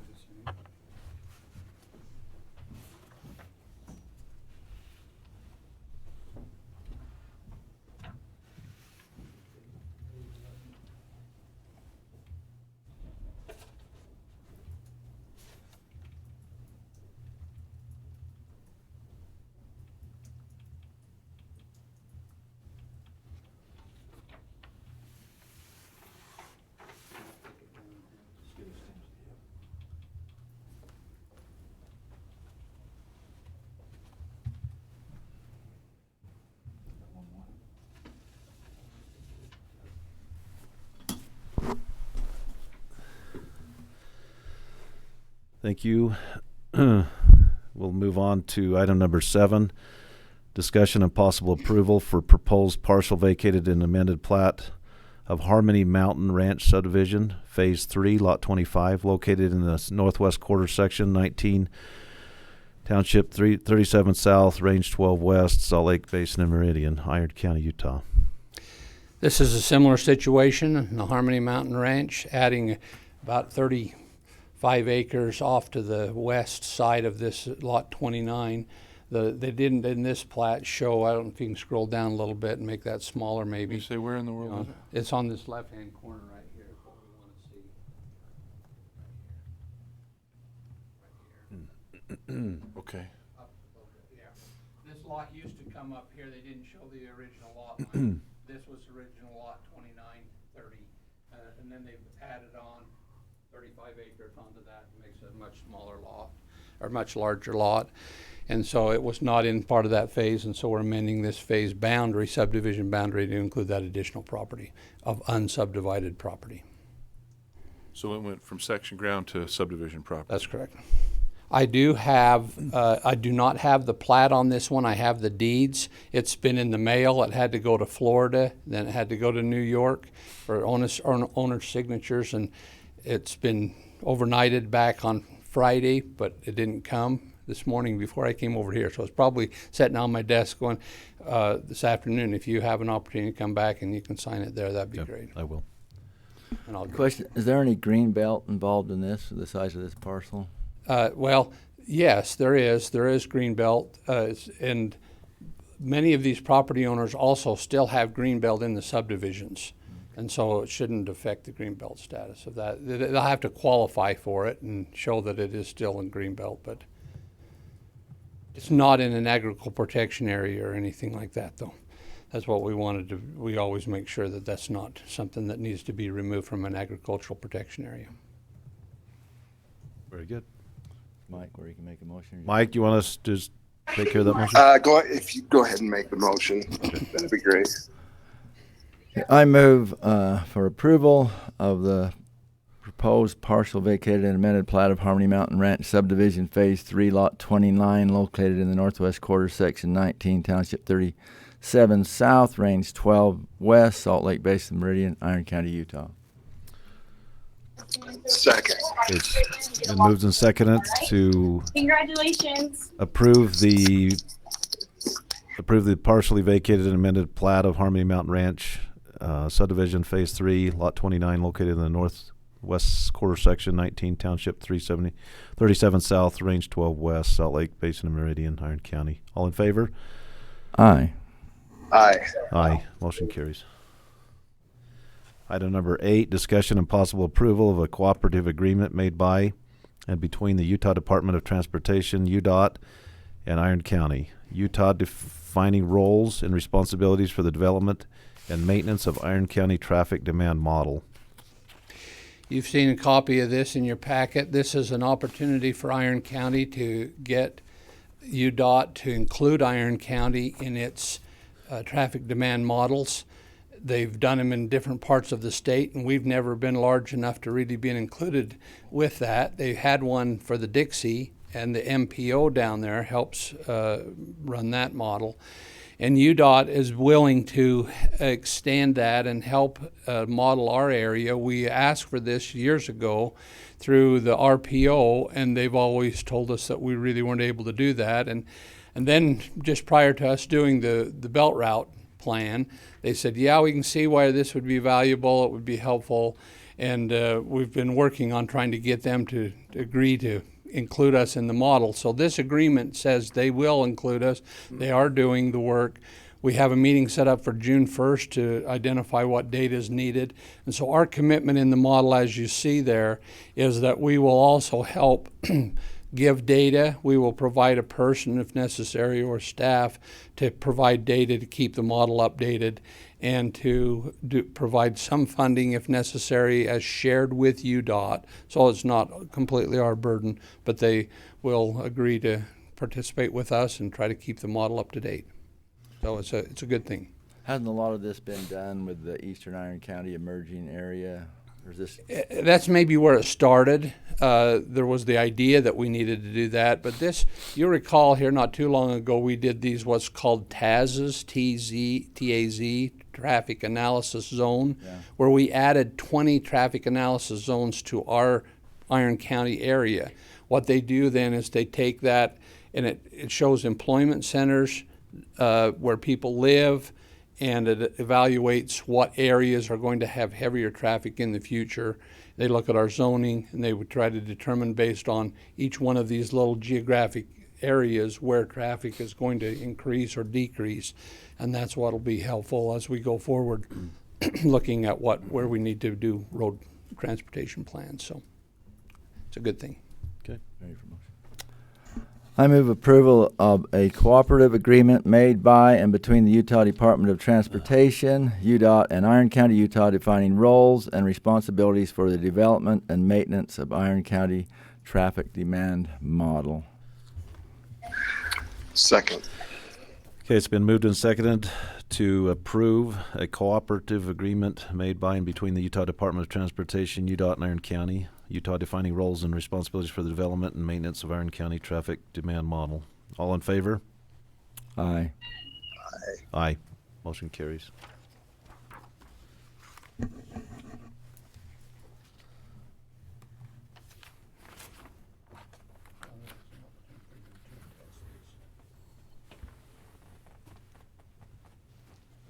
Copies, and you can keep one, and I'll send the other one back to them. Do you want to walk down there and get that? Then you stamp it, well, unless you want to put it on there. You can sign it.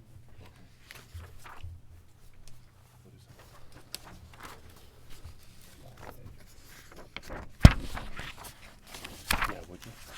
Just with that other class.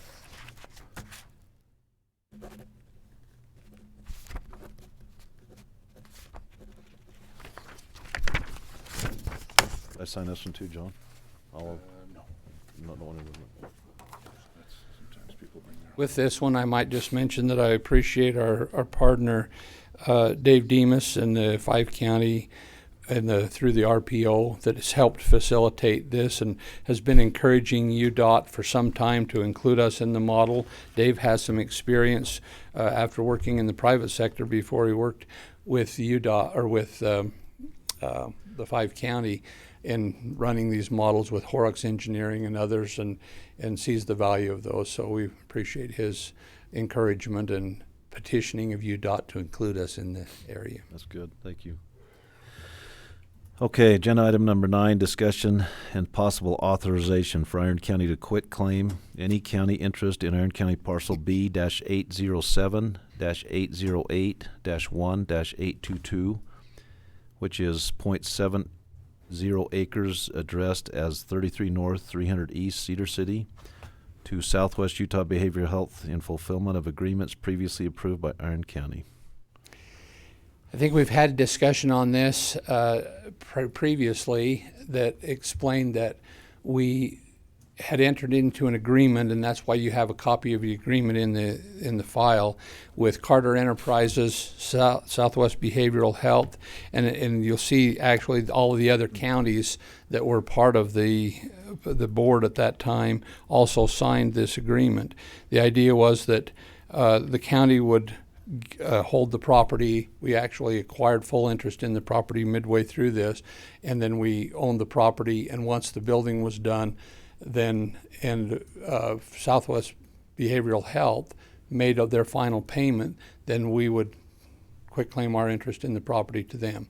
It just never happened. It was something that was an oversight, and it came to light when they filed for tax exemption on this property, and we looked at it and found that thanks to Cindy and Dan's office and the recorder's office that we actually still own the property. So we tried to make sure that all of the obligations of the agreement were met, and that's why you see this also the letter here from Carter Enterprises saying we have no more claim on this property and are willing to recognize that everything was paid. So that's, I think, the trigger that we were waiting for, and I've visited with Mike about this, and we just kind of wanted some verification, even though we could say, well, the agreement is expired and the statute of limitations had run out. This just makes sure that we don't have any obligation there. So we do not have a deed prepared yet, so what I would like is to consider in the motion authorizing the county to have a deed prepared and have the chairman sign that to convey our interest in the property. One question, I noticed in the notes, they said they actually paid off a little bit early with no prepayment penalty, but they couldn't find the actual payment. Did we have any record of that? No, because it was not made to us. Oh. It was made to Carter Enterprises. That's why we got the letter from Carter Enterprises, because we weren't the one being paid. We thought we were originally until we looked and found this agreement. So it's kind of just all history, and now that we've unraveled it, we found that we didn't have a copy of the payment because they weren't paying us. They were paying Carter, and then once Carter was paid off for the building, then we would quit claim the interest to Southwest. It's an old agreement. Oh, it is an old Glad we found agreement. it, huh? It's been going on a while, and it's nice to get it cleaned up and get it off the record. 4 years. As a reminder, it's the clerk that signs real property. Okay, so the motion would to authorize the clerk to execute the deed, apparently. Mike, are you okay with that, or that's based on the discussions we had previously? Yes. Yeah, that's just fine. 2 mics. Wrong mic. Both mics are in agreement. Say I don't have any questions. Thank you. I move approval for Iron County to quit claim any county interest in Iron County parcel B-807-808-1-822, which is .70 acres addressed as 33 North 300 East Cedar City, to Southwest Utah Behavioral Health in fulfillment of agreements previously approved by Iron County, and to authorize the county clerk of Iron County to prepare the deed to convey this property. And to sign. To be signed. And to be signed. Second. So it's been moved and seconded as described. All in favor? Aye. Aye. Thank you very much. Aye. Appreciate it.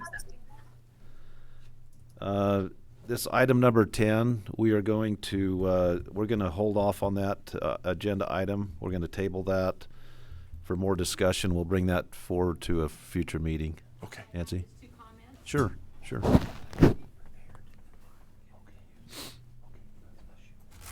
Good morning. I'm Nancy Dalton, Tony's wife. Hi, Nancy. And so two comments. One, we need to clarify on the history information I sent you. We thought it was Steve Brown that this deal was made with, and it's not. In fact, it goes back even further than that. It was made with Scott Bringhurst, who was representing Bonneville Investments, who then later sold it to Elaine Sproul, who sold it to Steve Brown. Okay. And so, but we do have a letter from Steve Brown. The top one's the originals, or he originally signed, saying regarding the deal that was supposed to have been made 35 years ago. And then second, our concern is this property's on the tax sale. We need to take care of it as soon as possible. I talked to Dan, and he said it's not. Oh, it's not. No. Okay. He couldn't find it on there, and if it is, we'll pull it. Okay, It's because not. That's Dan, the voice. It's from, not on there. okay, good, because the Dalton family has a history with Tony's dad buying the farm twice, and now we're buying this parcel twice. We don't want to go a third time. So anyway, we just. So, Nancy, we just thought we would meet after this. Can you stick around? Yeah, I'm gonna go home and get Tony. Okay, and then we'll meet after this meeting to discuss. This is kind of a complicated one, so. Well, it's complicated, but not in the legal part. But Right. And we're willing. If we had it, we would have been paying taxes on it all along. Sure. So yeah, we got some good. Great, thank you, appreciate that. So we will, let's see, anything else we need to do there? We good with that? We'll move on to item number 11, discussing regarding waiving of penalties and interest on delinquent personal property taxes for a period of time. Can I first say that I'm the one that put that on, asked John to put that on, but it wasn't necessarily personal property. It was just, I apologize. Well, I may have said that, but No, yeah. we were on a call with Mike. What's the name of the group? The COVID-19 Task Force Group, and Representative Shipp was on the call, and he mentioned that some of the other counties had done this and wondered if we were going to do it. And I said, well, I'll put it on our next agenda and we'll discuss it. So that's how it got on here. Basically, what some of the other counties have done is just kind of a stopgap for people that are delinquent. So it give them a little bit of a free couple of months, approximately, whatever we decide, that their interest and penalties wouldn't continue to accrue. And then there would be an end date, which I think some of the other counties had the end of August or something like that. So it would just be kind of interim, until the economy starts to come back a little bit. It couldn't be too extensive. But anyway, that's the proposal. And let me look at one text I got.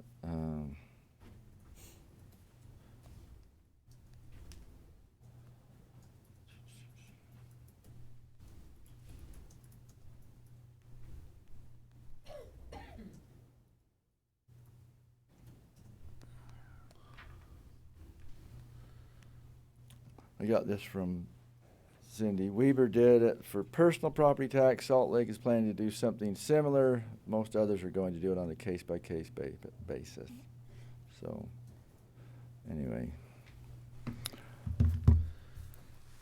I'm fine with it. I don't know how. I'm sure it's going to cost staff some work. Well, it will be more than just staff. We would have to make a software change. If you're delaying personal property, that's easy. We can just go in and change the due date. But for taxes where it's involving multiple years, if they have delinquencies, then we can't just shut it off for a couple months. You know what I mean? We could, like if they send a check today, we could go back a couple months. But as far as like going forward, if they're remaining delinquent, I don't know how we would, give them a free couple months in there. And that is I what ran the up the I mean, steps. I hadn't even thought about it. Yeah. On this call, Representative Schiff said he heard some counties were doing this, and Well, someone had mentioned that they were doing it for personal property. And I misunderstood. I apologize. He may have said personal property. Was it personal? But my understanding That's was what I thought too. So Maybe I could weigh in on this. So Weber County had went ahead and made it and did this with their personal property, and some of the other counties were considering doing that. And John, that's where you got that impression was from me, was that this was only about personal property. But that's what had happened, and there was quite a bit of debate in the clerk auditor group as to whether that was doable, whether it was smart or anything. But I'm sure that that's what the county was that did it. Just because personal property taxes are due in May, so that's why it kind of became a topic. And that's an easy change. We can just change the due date to whatever date you determine, and then the penalty, and that would not start till after that date. so they're not delinquent. Just give them some time, a lot more time to pay, just like the IRS giving us till July to file our tax. So that does make more sense.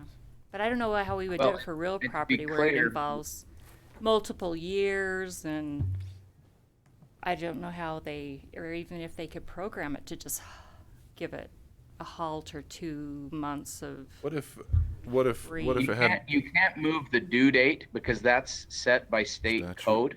I could just move the date that the penalty would go on. Right, exactly. Penalty, and if you want, if you can, do interest. But that's what Weber did, is they didn't move the due date. They just didn't add penalties and interest until sometime in August, I believe. Okay, and that's doable, so. Well, that's probably what makes the most sense. It's a good thing you had personal property on there, John.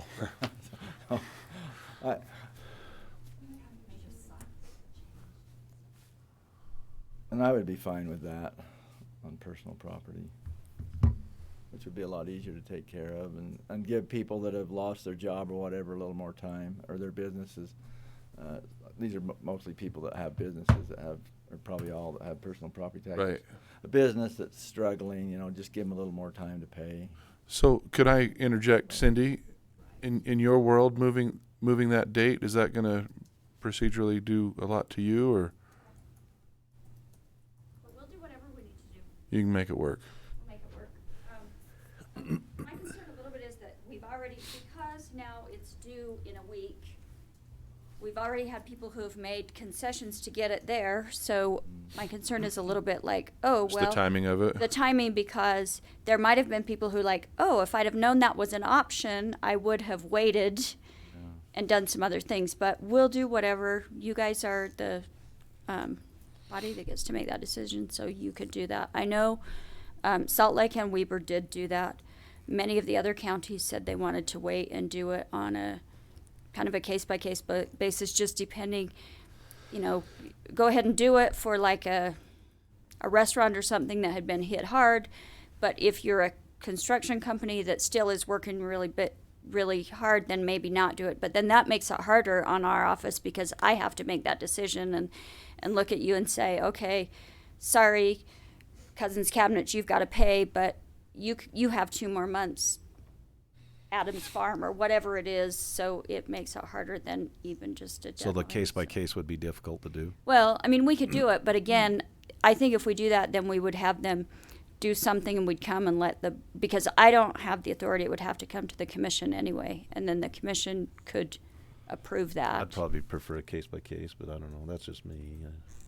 It'd be pretty arduous, that's the only thing. Well, So if you did a blanket one and just said, really, you're just moving the date, that would Can't move the date. Oh, that's right. Because That's that's right. by statute. That's You right. can waive penalty and interest, and the commission has the authority to waive penalty and interest. So you could do that, and that's, I mean, in essence, it moves the date. But again, and like I said, a case by case probably is. Is more it just fair, going to but it's invite a gonna be- whole flood of a Yeah. mess?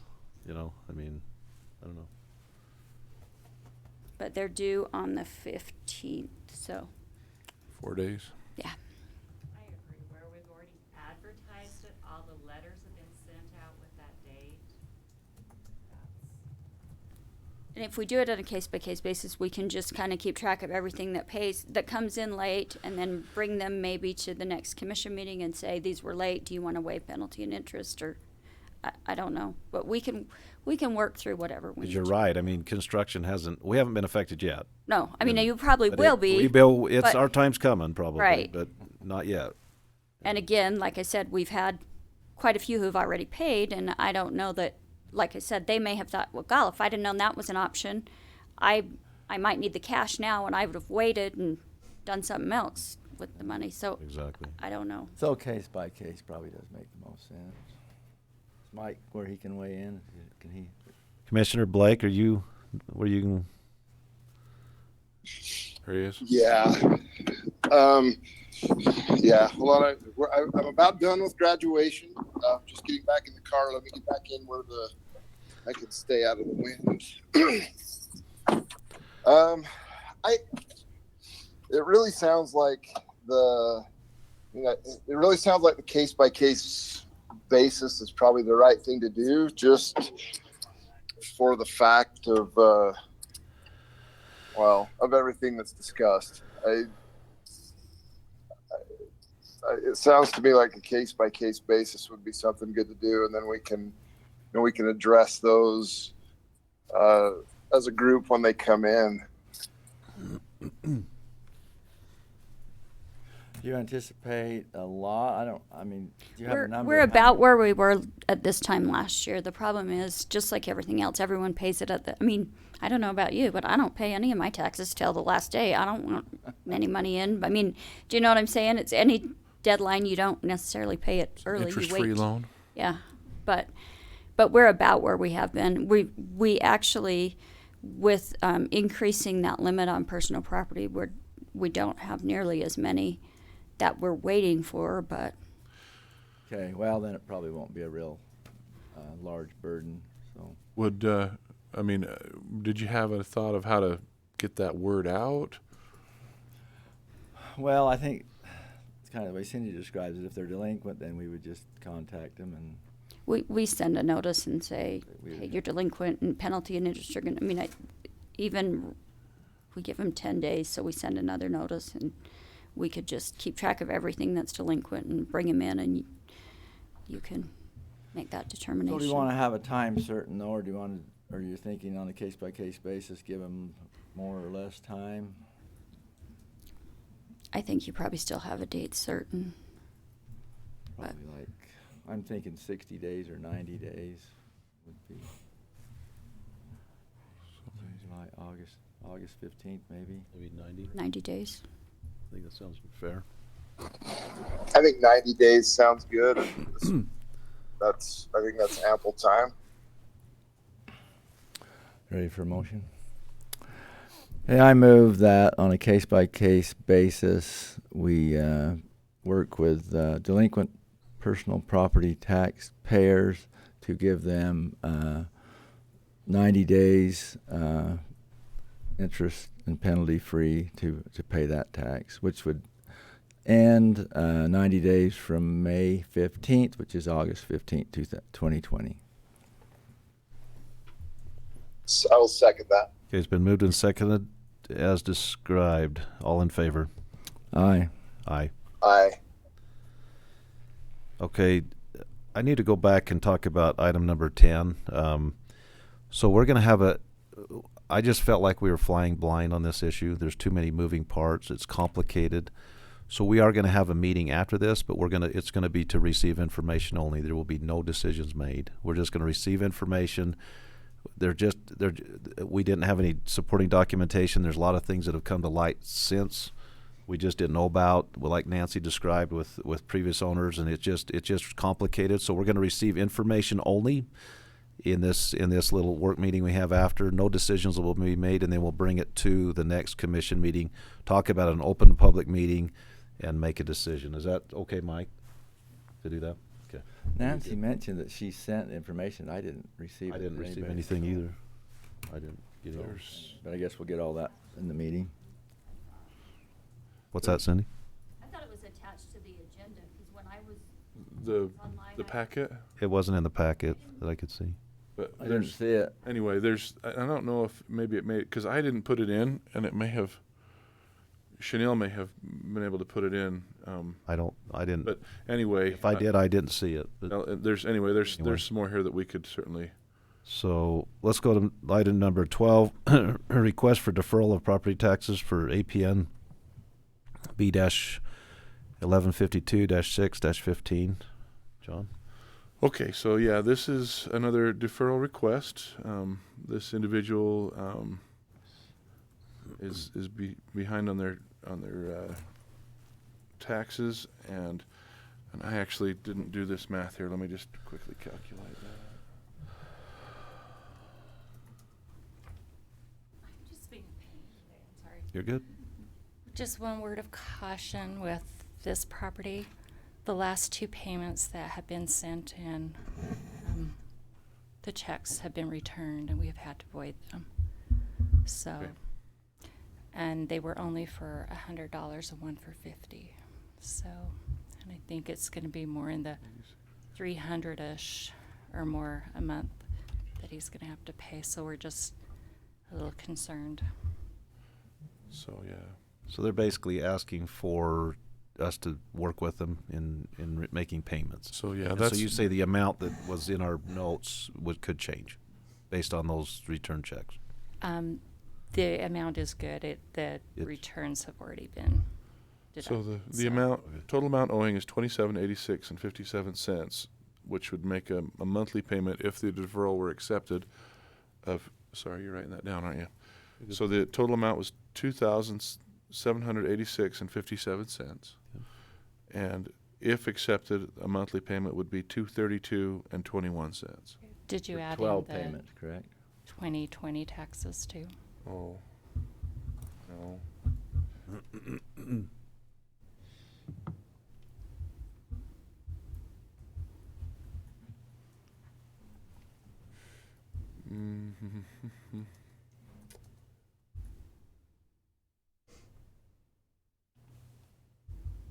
Should be, oh, it's fuzzy.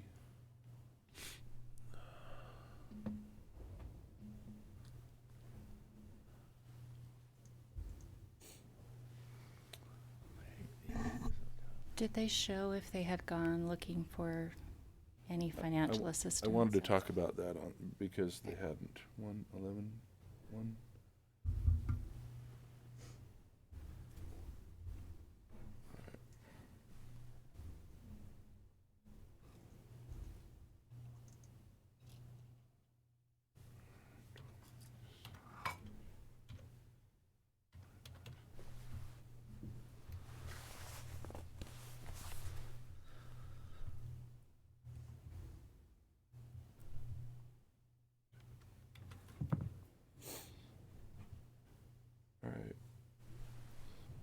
So if you incorporate 2020 taxes, it'll be $39.48 and 13 cents,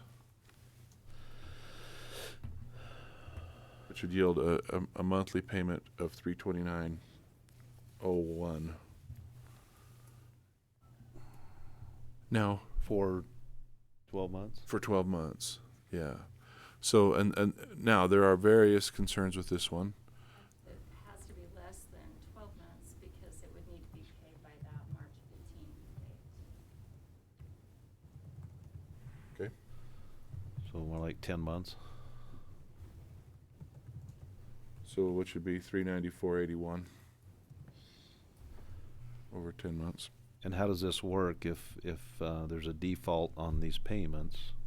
How does that work? Yeah. That's why It just they have to do it by that March 15th because if it's not paid, then It rolls onto the tax year for 20. start all over again. Yeah. Research it, do everything, and then have to go for Right. sale next. So for them, the idea is to try and get off this year's tax sale to make the payments and become current before they're on the list for the next year's tax sale.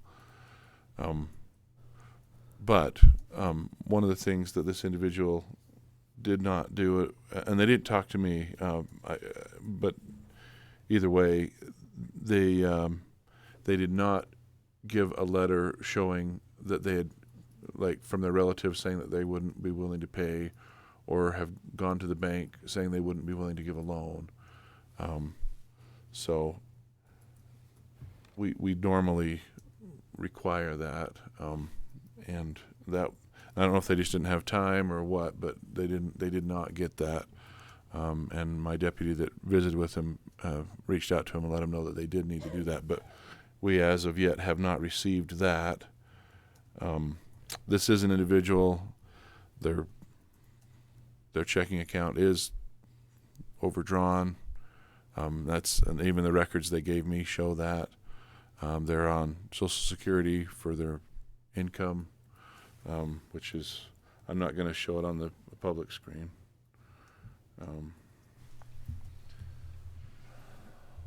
But I think it was $1,100 a month or something in Social Security.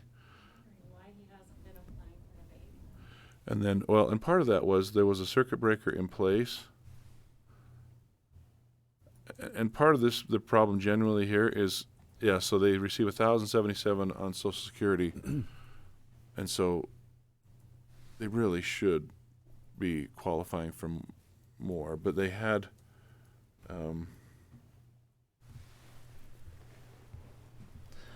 that they received $500 a year as part of a circuit breaker. Yeah, and so, and I don't know, generally when the situation's this dire, they qualify for a full abatement. No. Is it too late for them to apply for an abatement next year in this circumstance? They can certainly apply going forward. But they'd still be responsible for the back. Yeah. The most the commission's ever done is forgiven penalties and interest in a case like this. And then generally they would still be responsible we would still enter into a deferral agreement, which basically we just put off putting them on the tax sale, and they still have to become current on at least the original taxes that we're owing. We had a case last month where there was an individual who had failed to apply, and the commission forgave what would have been abated, but nothing else. So I'm in this weird position where I'm trying to advocate for the person, but I don't want to misrepresent the situation either. So I'm trying to recall a time that we did actually waive penalties and interest because of the fact that it would open a can of worms. I don't remember. yeah, I don't know that. No, I'm sorry, and I probably misspoke. Last time you waived what would have been abated. I'm sorry, I did misspeak there. But you said he's already been getting a 50% abatement. A $500 abatement is what what was written on the form. Taken off the top. So, well, that was why I was a little bit confused, because I would have expected with an $1,100 tax bill for the amount to be higher, but that's because there was a partial abatement happening. So, Hey, I'm fine with giving them a deferral. I mean, it's, I guess I don't think the banks, I mean, I can't say, but it doesn't look like the bank is gonna get it. there's, yeah. So the only risk I would say to the taxpayers and the other entities that receive those funds is that maybe unlike other cases, how do I gently say it? The odds of this being successful maybe aren't as high as they might have been in other cases, but it does allow for another year in the home. And I don't want to put words in your mouth, but in light of the previous agenda item, of looking at trying to put off some of those, this is in that same spirit. But again, I don't want to put words in your mouth. I don't want to misrepresent, the situation. But it does seem dire. The other part of the problem in this situation is they came to us last week. Yeah. So I mean, we generally will have these conversations in January, not May. Yeah. Hard to put people out on the street, and the taxing entities get their money in the end. Well, what happens is every other taxpayer has to make up for the shortfall eventually. I mean, and then it goes on to Nicole's list of outstanding taxes. If it gets to that point, If the home is sold, then the tax. They're made whole. Then are made whole. Yeah. So I guess we can't make people's decisions for them, and they might have something happen, a family member, somebody come forward. So I move that we approve the request for deferral of property taxes for assessor's parcel number B-1152-6-15 in the amount of $39.48, and I missed a cent. And 13 cents. 13 cents. Monthly payments of $394.81. $329.01. Well, we had to move it to $394.81 because it's 10 payments, right? It's 10 payments because they got to have it paid off by March 15th of 2021. Yeah. That's my motion. I'll second that. Okay, it's been moved and seconded as described. All in favor? Aye. Aye. Aye. 394.81.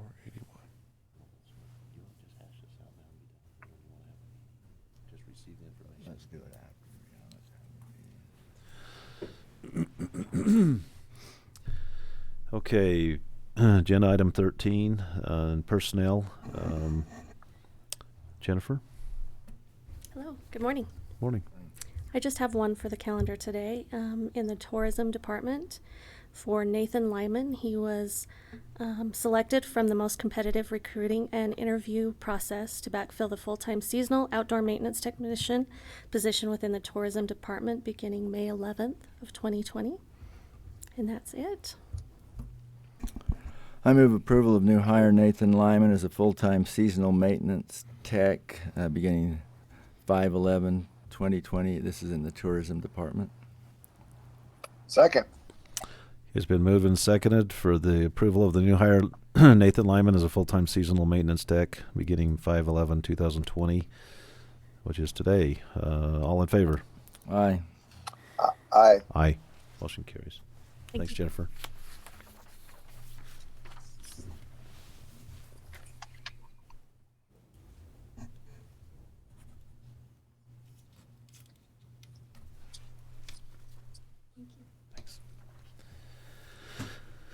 All right, moving on to non-delegated items. Any prairie dog matters? Happily no. Thank goodness. They could get the COVID. That's who we should move the COVID. The plague, yeah. Plague work. Demonic plague and COVID. County boards. Any county board issues to discuss? Seeing none, we will declare this meeting adjourned. Thank you for your attendance. Appreciate it. All right. Thank you.